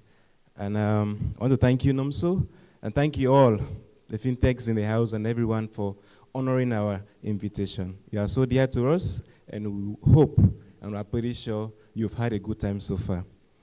So now, I want to speak about or touch on fintech card issuance. At Interswitch, we've built so many solutions, and those solutions have catered for emerging needs. Over the past decade, we've seen the emergence of fintechs, financial tech startups, and these startups have been basically engaged with or in the issuance or the use of terminating payments by the use of wallets. So basically, these fintechs have not been able to issue cards like the conventional commercial banks. So what is fintech in the box? Fintech card issuance. From the introduction, you will see that traditionally, as I mentioned earlier, we all know commercial banks as those that offer or that issue cards. And now, the commercial banks are not the only players within the financial sector. We now have emerging players, strong ones for that matter. We have fintechs that are aspiring to in fact, to go as far, or if not further, than the commercial banks have gone. So what have Interswitch designed? We call it fintech card issuance. So fintech card issuance is a solution or a platform that enables fintechs that are here or that usually use wallets to issue cards on and on behalf of their customers. What does this mean? If you are, for example, a Paynet, a Smart Cash, or a fintech startup in this country, we have a solution that would fit that will enable you to issue cards just like any commercial bank here in Sierra Leone. So that is, in a nutshell, what fintech card issuance is about. So as you can see, why do you think, what's the importance of us having fintech card issuance? As I mentioned earlier, we have seen the emergence of fintechs to a scale that even the commercial banks are scared. They are afraid of losing market share to fintechs. So what value will fintech card issuance add to these fintechs that are coming up? First, we see there will be an increase in customer base, for sure. If you have a value proposition that if someone has a wallet with you, you are not just going to go virtual, but he or she has the opportunity or has the ability or will be able to use the card that you issue to him or her to withdraw whatever money he has on your wallet to any ATM or POS or whatever channel he may choose to acquire, be very sure that your customer base is going to increase. Another is the fact that it increases revenue for the fintechs. Because generally fintechs will tell you the more people do transactions on your platform, the more revenue is being generated. And for once, if someone has a card, he or she would dare do an online transaction. He or she would use an ATM machine or would use a POS machine to withdraw money. So the more transactions are being carried on with your wallet and your card, the more money for you, the fintech. So it's a value proposition to you. You also deepen synergy with the fintech community, Definitely, yes, because we know we have emerging fintechs now. All of these ones have their unique propositions. If you have a POS and another fintech is issuing card, it creates a synergy because one POS will be able to, one fintech's card will be essential, can be used on your own POS and vice versa. So you will see that the synergy will be created thereof. And we also find that there will be an improved customer experience. Definitely, there's no doubt about that. If someone knows, even without him or her using your mobile app, he or she will be able to withdraw or transfer money that is on his card. It has proposition to you as a business. And your customer experience, as far as your customers are concerned, will be improved. And that, in turn, will generate more revenue for you. Of course, customer loyalty. If someone has a physical card that is so dear and useful to him, I bet you he or she will not let go of that card, and therefore will not let go of your wallet that he or she has opened with you. But if it's only left with a virtual wallet that he has with you, I cannot remember the number of wallets I had opened over the past month or so. You can easily download an app, delete the app, and forget about the wallet you have.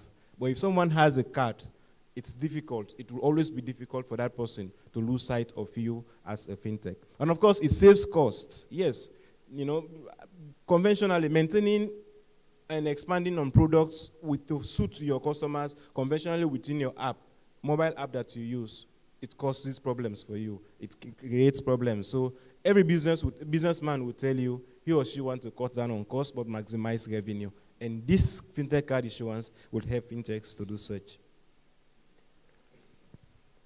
So this is the typical architecture of how it works. Fintechs will be capacitated to issue cards from their convenience.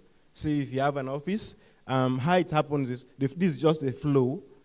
The process starts with the fintech. It goes to an API manager, which sends to the card management system, and vice versa, it returns, and the card is being produced for your customers. And of course, the channels that are used are here. The card transaction starts, the acquirer, which the bank that is being tied to the fintech will definitely have to know, and this is being sent to the card scheme.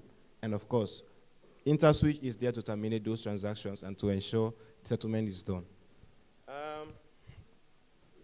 So pretty much that is that about fintech card issuance. Now, instant card issuance. Before this time, yes, we are seeing ATMs. We have had ATM cards. Getting an ATM card here in Sierra Leone, before now, for example, you'll have to apply and you wait for like a month. I remember when I had my first ATM card, when I went to the bank, I applied I even forgot that I had applied for an ATM card before I went and eventually got my ATM card. Yes, this is a situation, this is a status quo presently. And instant card issuance, or card fusion as we call it within Interswitch, is here to solve this problem. The instant card issuance or card fusion is here to cushion.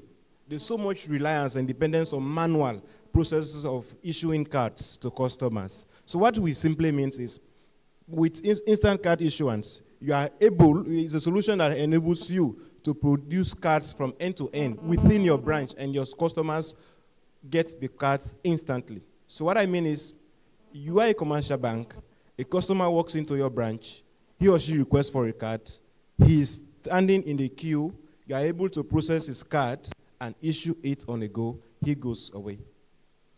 That is, in a nutshell, what instant card issuance is about. So, as I mentioned, the story I started with earlier, if the need for customers to If the customers know, if I walk into a branch, for example, of a bank at Aberdeen here, I can easily get my card. The crave for more cards will be there. We are talking about financial inclusion. Yes, for card to be adopted, we need some of these technologies and solutions. And for sure, instant card issuance is one of those that is here to cushion this effect. So, what are the features? Definitely, we will see, for example, that it has a lot of things that it saves the bank from. We have the user management, end-to-end card management system, which is definitely connected. This is just the adjecture. This is the technical aspect of it, how it happens at the back end, the card management systems and all of it. So all of that is done within a branch, and within a twinkle of an eye, someone has a card, and that is all what he or she cares about.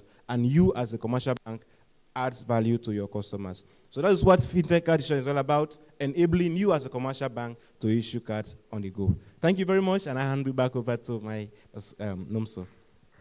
Thank you very much, Stephen. Thank you very much. So the last two things that Stephen talked about, the Fintech Card Issuance and the instant card solution, are two things that we see can create a lot of value.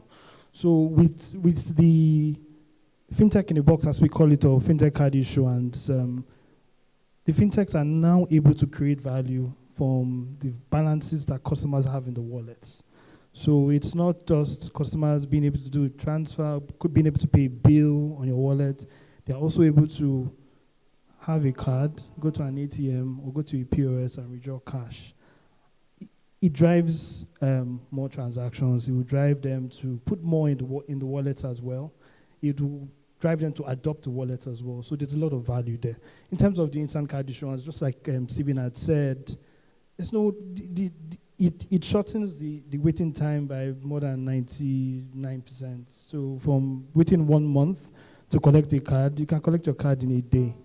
There are so many use cases for instant card issuance. Financial institution wants to go on a customer acquisition drive, for example. You go to a school and you want to open cards for, or you want to open accounts for all the students. You can, with the card solution, open accounts for the students and issue them cards instantly as well. So there's so many use cases there. Thank you very much, Stephen, for the presentation. Now we'll go to an area that a few of the panelists talked about today, and that's fraud. Fraud is a major thing in the financial institutions, and it happens everywhere in the world.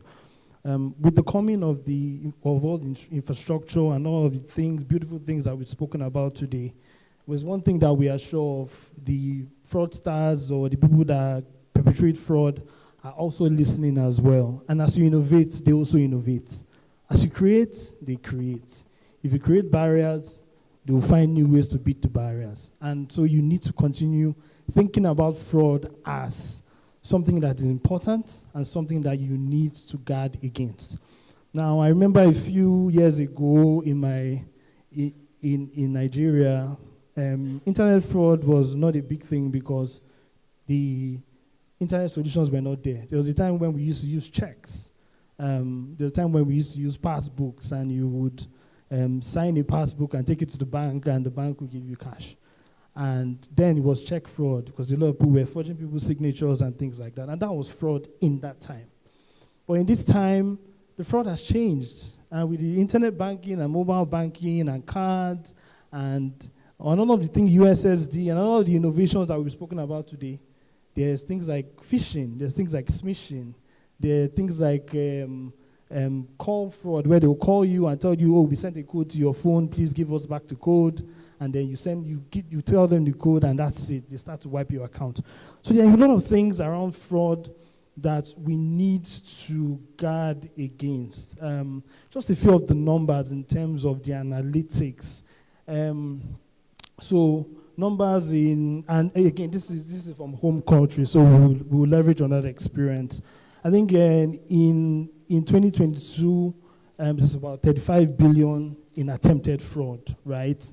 And it's continuing to grow. If you look at the graph, from 2010 to 2022, you can see that it has continued to rise as there's more innovation in technology and more people are adopting technology, the fraud cases are continuing to rise because they are thinking about it and they are finding ways to break, the fraud barriers, right?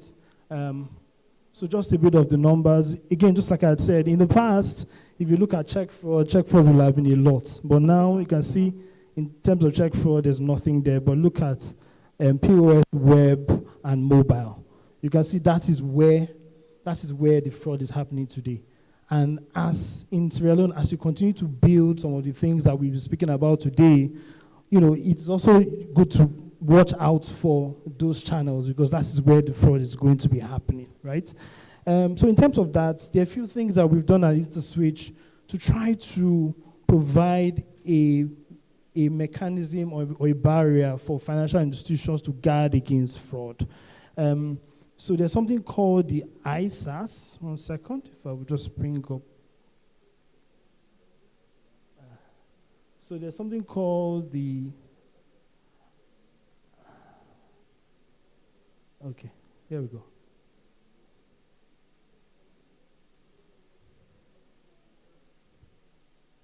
Okay, so there's something called the ISAS platform. And is an enterprise financial fraud and financial crime solution that monitors what you are doing on your system, right? Monitors customer transactions and really tries to use the analytics and the AI technology that is built within it to flag transactions when they seem unusual. So I'll give you an example. If a customer typically goes to the same supermarket, maybe he lives in the Aberdeen area, for example, and he goes to the same supermarket, goes to the same restaurants, uses his cards a certain way. The system will understand that is the customer's pattern, and it will record that way the customer transacts. So tomorrow, if the customer goes and uses his card unusually, the system will pick it up to say, there's an unusual transaction that has happened. We just want to confirm from the financial institution that this is the same customer, this is not a fraud, right? These are the type of solutions that we as Interswitch have put together, and we can partner with financial institutions, we can partner with the regulator, we can partner with fintechs here in the market to say we'll deploy the solutions that will protect your customers from fraudulent activity. So it flags the transaction, and you call the customer and say, this transaction happened, is it you? And the customer says, no, it's not me. That way you can stop that transaction and that customer is saved money, or the financial institution is saved some funds, and that fund is not lost to the fraudster. There's the on-prem. So the difference between the ISAS and the PRM, obviously, is one is on-prem, while one is a shared service. But pretty much the same thing. You're using analytics, you're using machine learning to record trends, customer transaction trends. So if a transaction, all of a sudden, a customer in Sierra Leone, transaction comes from Azerbaijan, for example, and customer is trying to make a transaction in a foreign country or in a country where he might not be, it's something that your system should be able to flag. Your system should be able to say, this is unusual. Can we call the customer, confirm from the customer that this is him, and the customer confirms it's him, say, okay, no problem, we will let the transaction go. But if the customer says, oh, this is not me, you're able to stop fraud and stop it in its tracks. So there are a few things that it tries to do.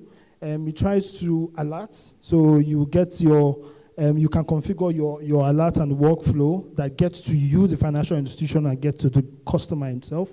And there are rules that you can put in place. There are certain rules you can put in place based on your risk criteria as a financial institution. And of course, you're able to scale as your customers continue to grow, as the number of your customers continue to grow, as technology and adoption in the market continues to grow.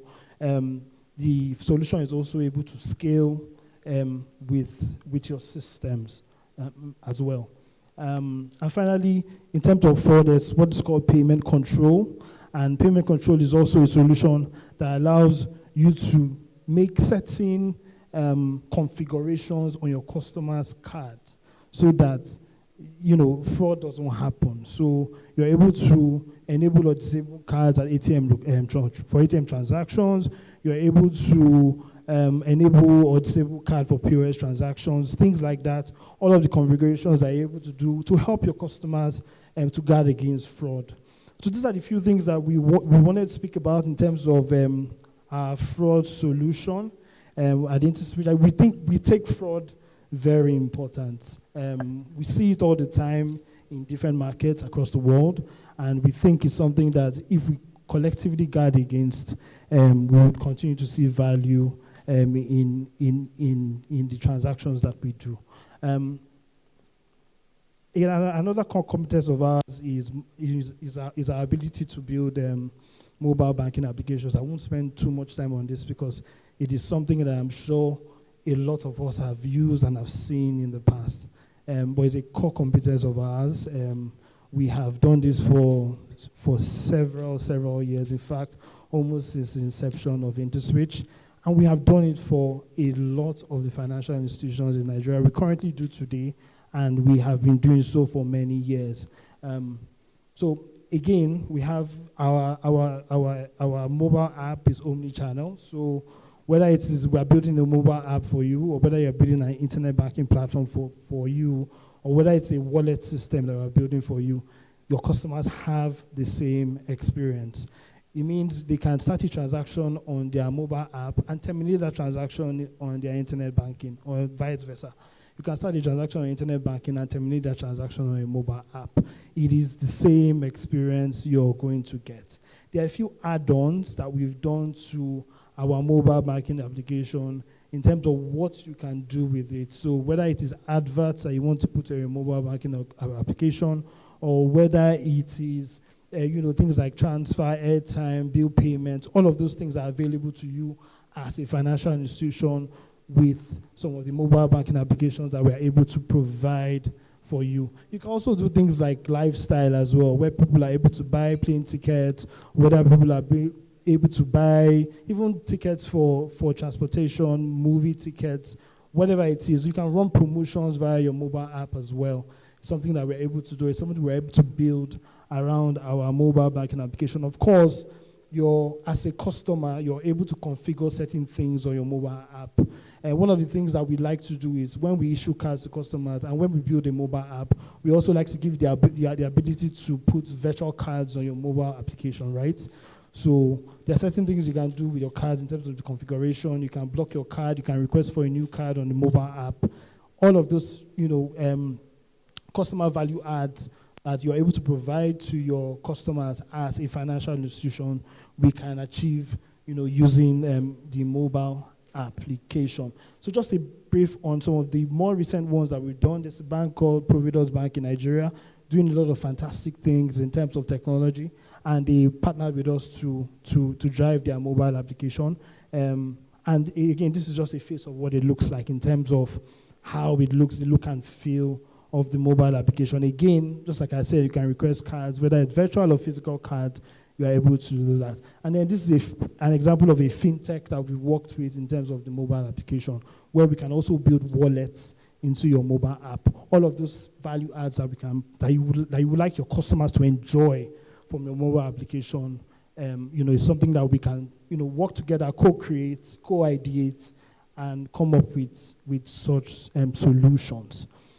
So I'll just skip to the final thing that we wanted to speak about today, and that is Verve. So Verve is, we call it the foremost or the card for Africa, and it is a debit card. It's a scheme. First, Verve is a scheme, and it's a card that you can issue across Africa. Acceptance is currently building across Africa, and Verve as a card scheme is something that Africa is quite proud of. Verve is not new to Sierra Leone. There are a couple of the banks in Sierra Leone today that are issuing Verve cards, and we want to continue to drive adoption, for Verve cards. Just a brief on Verve. So four countries where Verve is currently home: Nigeria, Kenya, Uganda, and then 13 member countries as well. So all of the countries are there. And where it's accepted in Africa, Verve is accepted in 21 countries in Africa. Now, just to add, there are a lot of things that happened with Verve over the last few months, whether it is Apple Pay, Google Pay, Netflix, all of those platforms are now able to accept Verve cards as well. So there are a lot of use cases for you to accept Verve. Now, in terms of how we relate or how we compare to the foreign card schemes, the MasterCard and Visas and the Amexes of this world, there's something I would like to tell banks. Your customers want to have MasterCard, Visa card, fantastic. We have a few of your customers that travel all the time and they want to use their transactions abroad. Fantastic. We also appreciate that. But one thing we say, we've looked at the numbers. Even for a country like Nigeria, only 2% or 3% of bank clients actually travel with those cards, actually use those cards for transactions abroad. Essentially, you are paying a huge cost for a facility that your customers are not necessarily using. So why don't you issue a second card or a local African card that the customers can use that will reduce your cost in terms of your card issuance and in terms of your card transactions.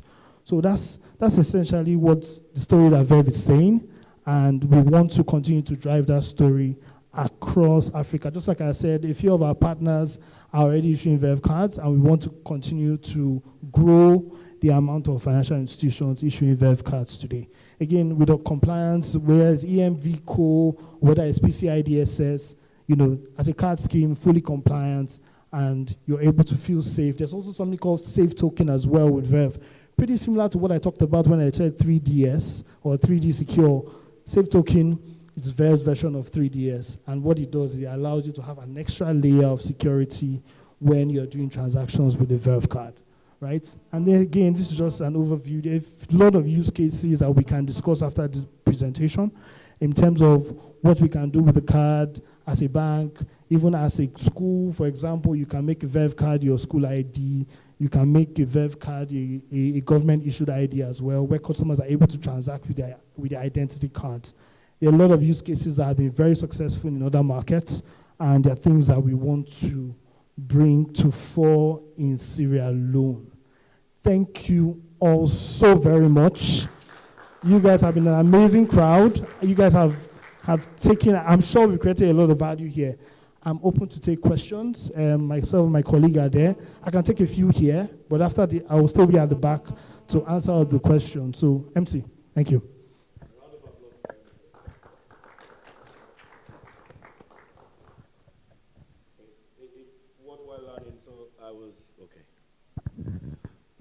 I was also making use of my Google and different Play stores while he was speaking.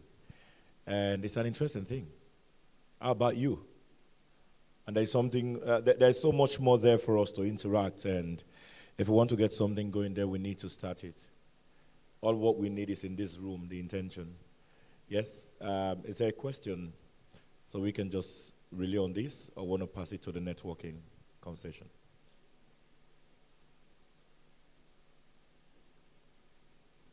I'm seeing a lot of smiles, and I don't know what that means in my language. So it's either I did a very good job or I did a very bad job. It's one of the two. So someone has to maybe ask a question. Someone has to tell me, did I do a good job or a terrible job? It was a great job. I need to have some questions, maybe one or two. So there's someone at the back, if you want to take the mic to him.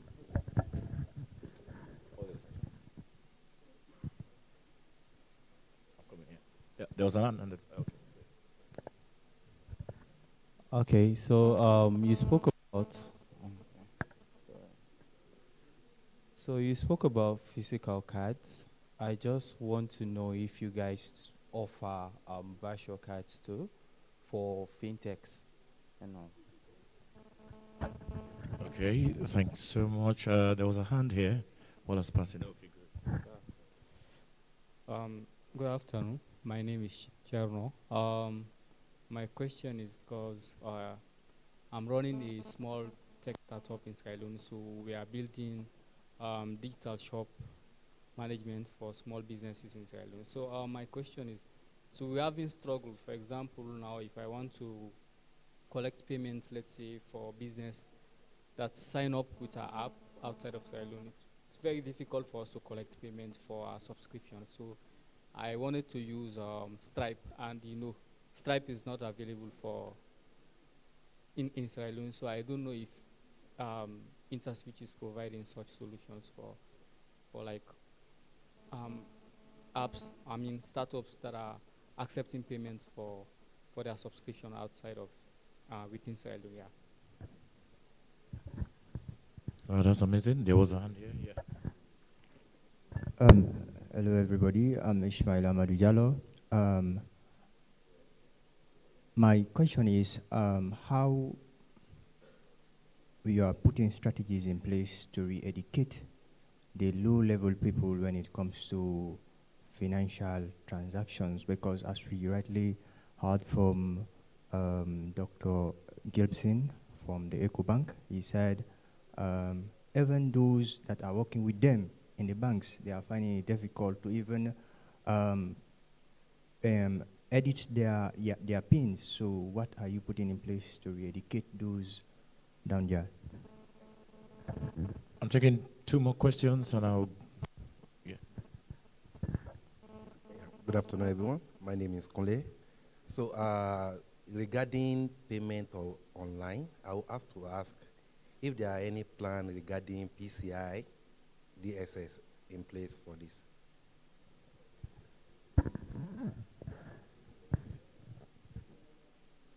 Anyone? No?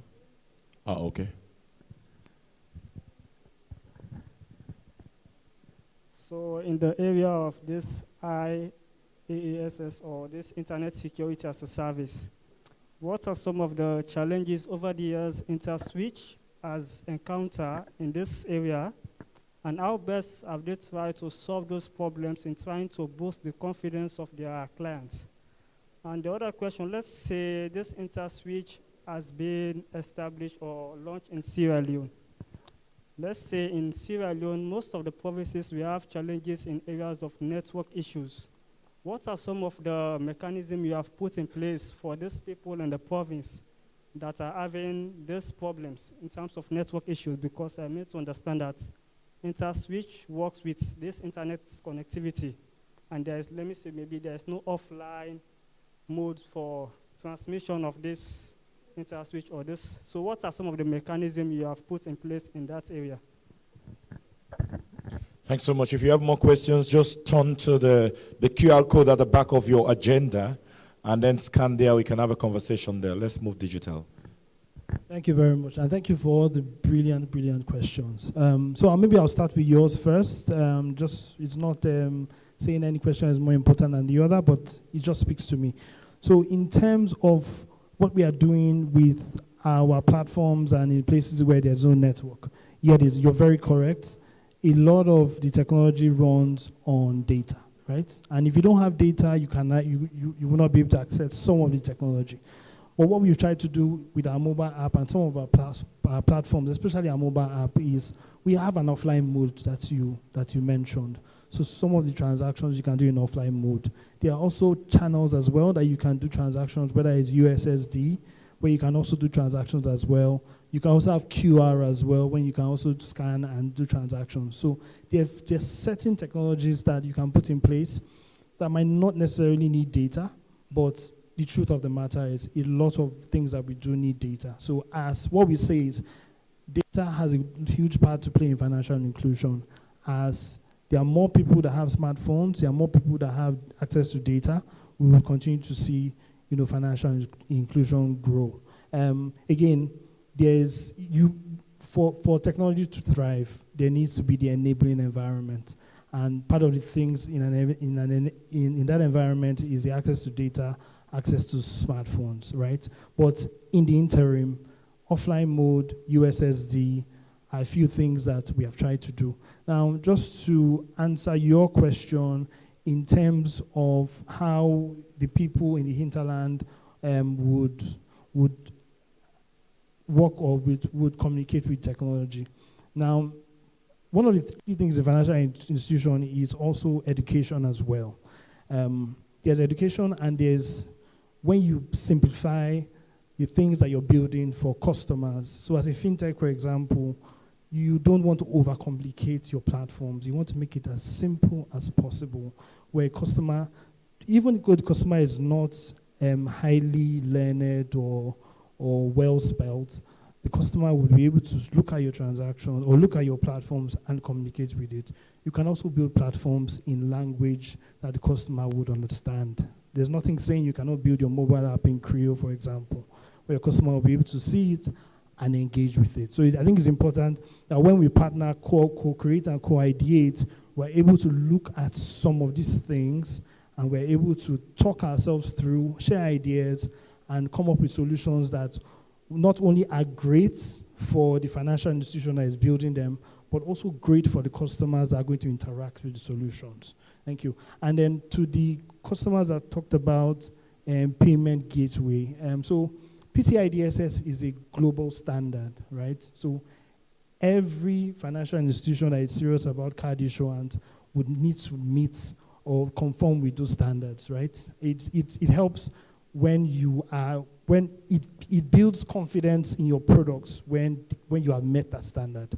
At Interswitch, our solutions, our IPG solution, our card solutions, our mobile app solutions, are all PCI DSS certified.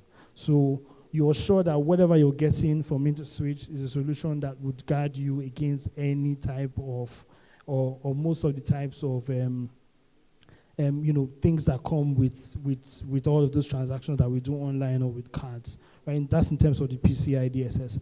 And then there was another question about IPG as well. I think the gentleman over there. And so part of the presentation today was about us being able to provide a payment gateway for you, and that's what we call web acquiring. Now, you have a platform, you want to be able to take payments on our platform. Our IPG solution is able to do that, something that we can partner together and we can deploy. And you can also deploy it to your customers as well, and they're able to take transactions or take payments online, and transactions can flow. And finally, the question about virtual cards. Absolutely, we can issue virtual cards to customers, to fintechs. Even on Fintech in a Box, there is a solution where you can issue virtual cards to your customers.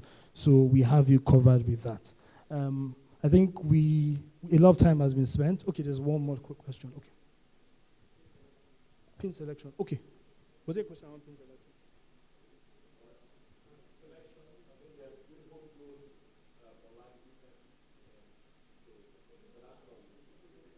So it's payment gateway, right? Take payments. Okay, so I think I've answered the question, right? Okay, thank you very much. I think we spent a lot of time. We want to thank you so much for your listening. We want to thank you for attending as well. And I think we can all have a very good lunch. Thank you very much.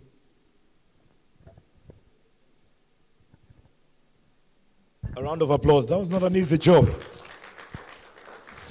So one assurance that I'm going to give you, there is a lot more in terms of knowledge revolution in this space. I mean, I've gone through their platforms. These guys are amazing in terms of putting ideas into context. And so we're looking forward to it. All good things must come to an end. I mean, for me as an MC, I thought I was going to spend the whole day here. But I'll use the remaining part of my day to network. I mean, to just increase my net worth through networking. So at this juncture, we've all come this far. And please feel free to network. When you approach someone to network, come with a smile, a beautiful one. Before I call for the closing courtesy, I want 2 young people, a male and a female, please, to just walk up to the stage. I just want to see a simulation, something for a second. If you trust yourself, walk up. A lady and a gentleman, please. Okay, the men, they decided. Please walk up. Wow.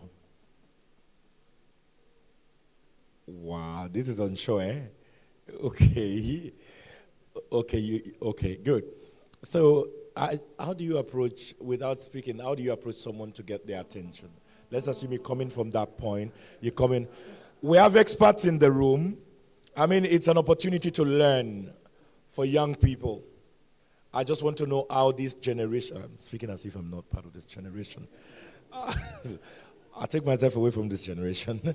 How did it work for your generation for this moment? Okay, you're coming there. You are into tech, isn't it? She's got the money. Yeah? She's got the money. You've got the idea. You've got the platform, and you want her to invest. and she's walking by, how do you attract her to a conversation? You're coming from that, you're coming from that end. I just leave that with you. Let me leave the stage. And this is deliberate.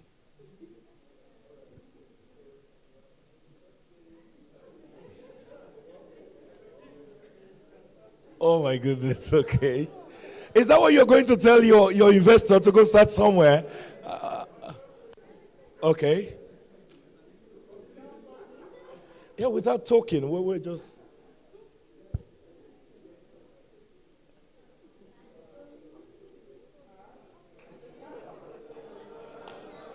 A round of applause to them. A round of applause to them. Thank you so much. Thank you so much. All right. So one assurance I can give you, Interswitch is going to make all this learning possible. I mean, these are things that we see so casual, but they are important when you go for a networking event, to be honest. So at this point, you learn a lot from Interswitch, so just stay connected, and you learn these amazing things. Before coming to anchor their event, I had to read through and look the way, there's a Kenyan lady, I enjoyed her. There was someone telling a story. She was working with you, and then she went for studies and came back. She was wearing white. I had to work that until 2 o'clock this morning after my Jesus business, and I enjoyed her so much. And so, besides the how you make the money, it comes in with a lot of skills. And so, please, you need to wear that on. Make a round of applause as I invite MD Akim to give us a closing courtesy. A round of applause for him. This is an amazing platform, please. Thank you. Thank you so much to our erudite MC. Please, a round of applause for him. I think he's hosted a very amazing event. Thank you so very much. And I will start from there. I want to thank everyone. I want to thank the Bank of Sierra Leone, the governor who came himself and spent many hours with us. I want to thank the directors of the Bank of Sierra Leone who came with us. I'd like to thank the MDs, some of them who are still here with us, even 6 hours since the event started. I'm very grateful for your time. I'm grateful for your partnership. I'm grateful for your business. I want to thank our partners in the room. I know Dominic is up here in front. But I'm really grateful for your support over the last almost 16 years now. But I think the biggest thanks really has to go to all of you who have taken time out of your Thursday to come and spend time with us. Right? We're really grateful for you making the time out. And like I said when I gave my keynotes a little bit earlier, I'm really excited about the future of digital payments in Sierra Leone. Right? And to back that confidence that we have, we as Interswitch have decided to do this event. It's the first in a series of events that we'll be holding. Well, it's not the first. We did have one event last year. But it is the first FinTech forum. We're committed to the market.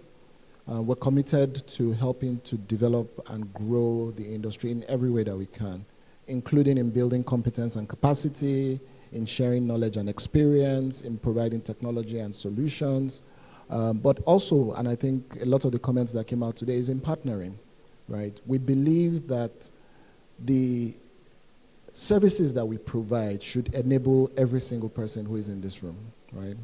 And our history is probably the only evidence that you need, right? If you go back to all the businesses that we've done in every part of the country, part of the continent where we've played, we have supported fintechs to thrive.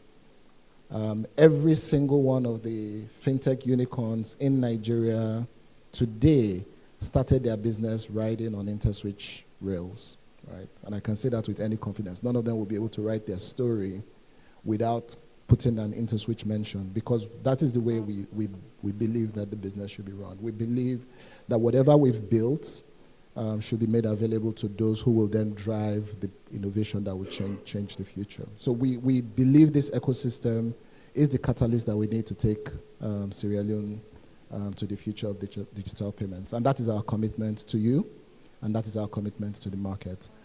I know I'm the only one standing between you and lunch, so all I have to say is thank you so very much for coming, and we really appreciate you. Please enjoy your lunch. And just as a final request, you should have on the program, on the back of the program, the QR. So if you can scan that, it will take you to a URL. Please provide us your feedback. We'll appreciate it. Thank you so very much.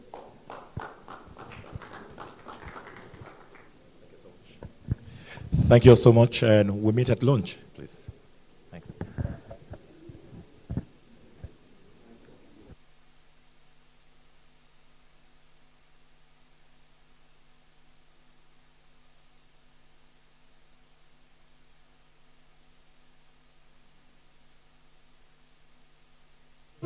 We stretched out our hands, and remember what we did? We flipped the switch.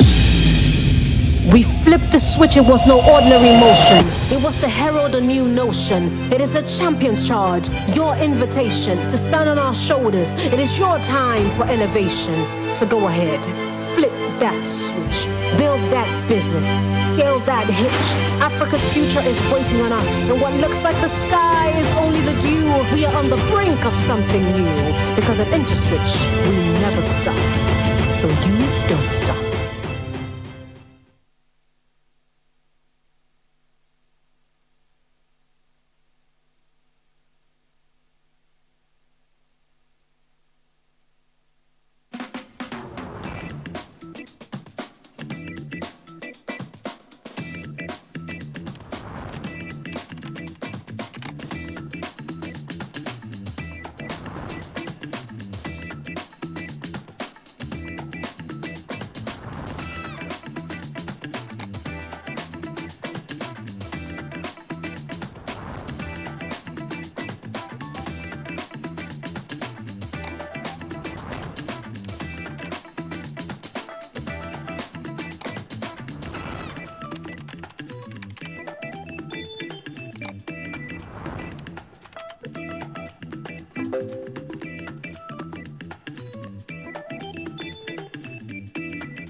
Play Store, Verve. Enjoy the good life.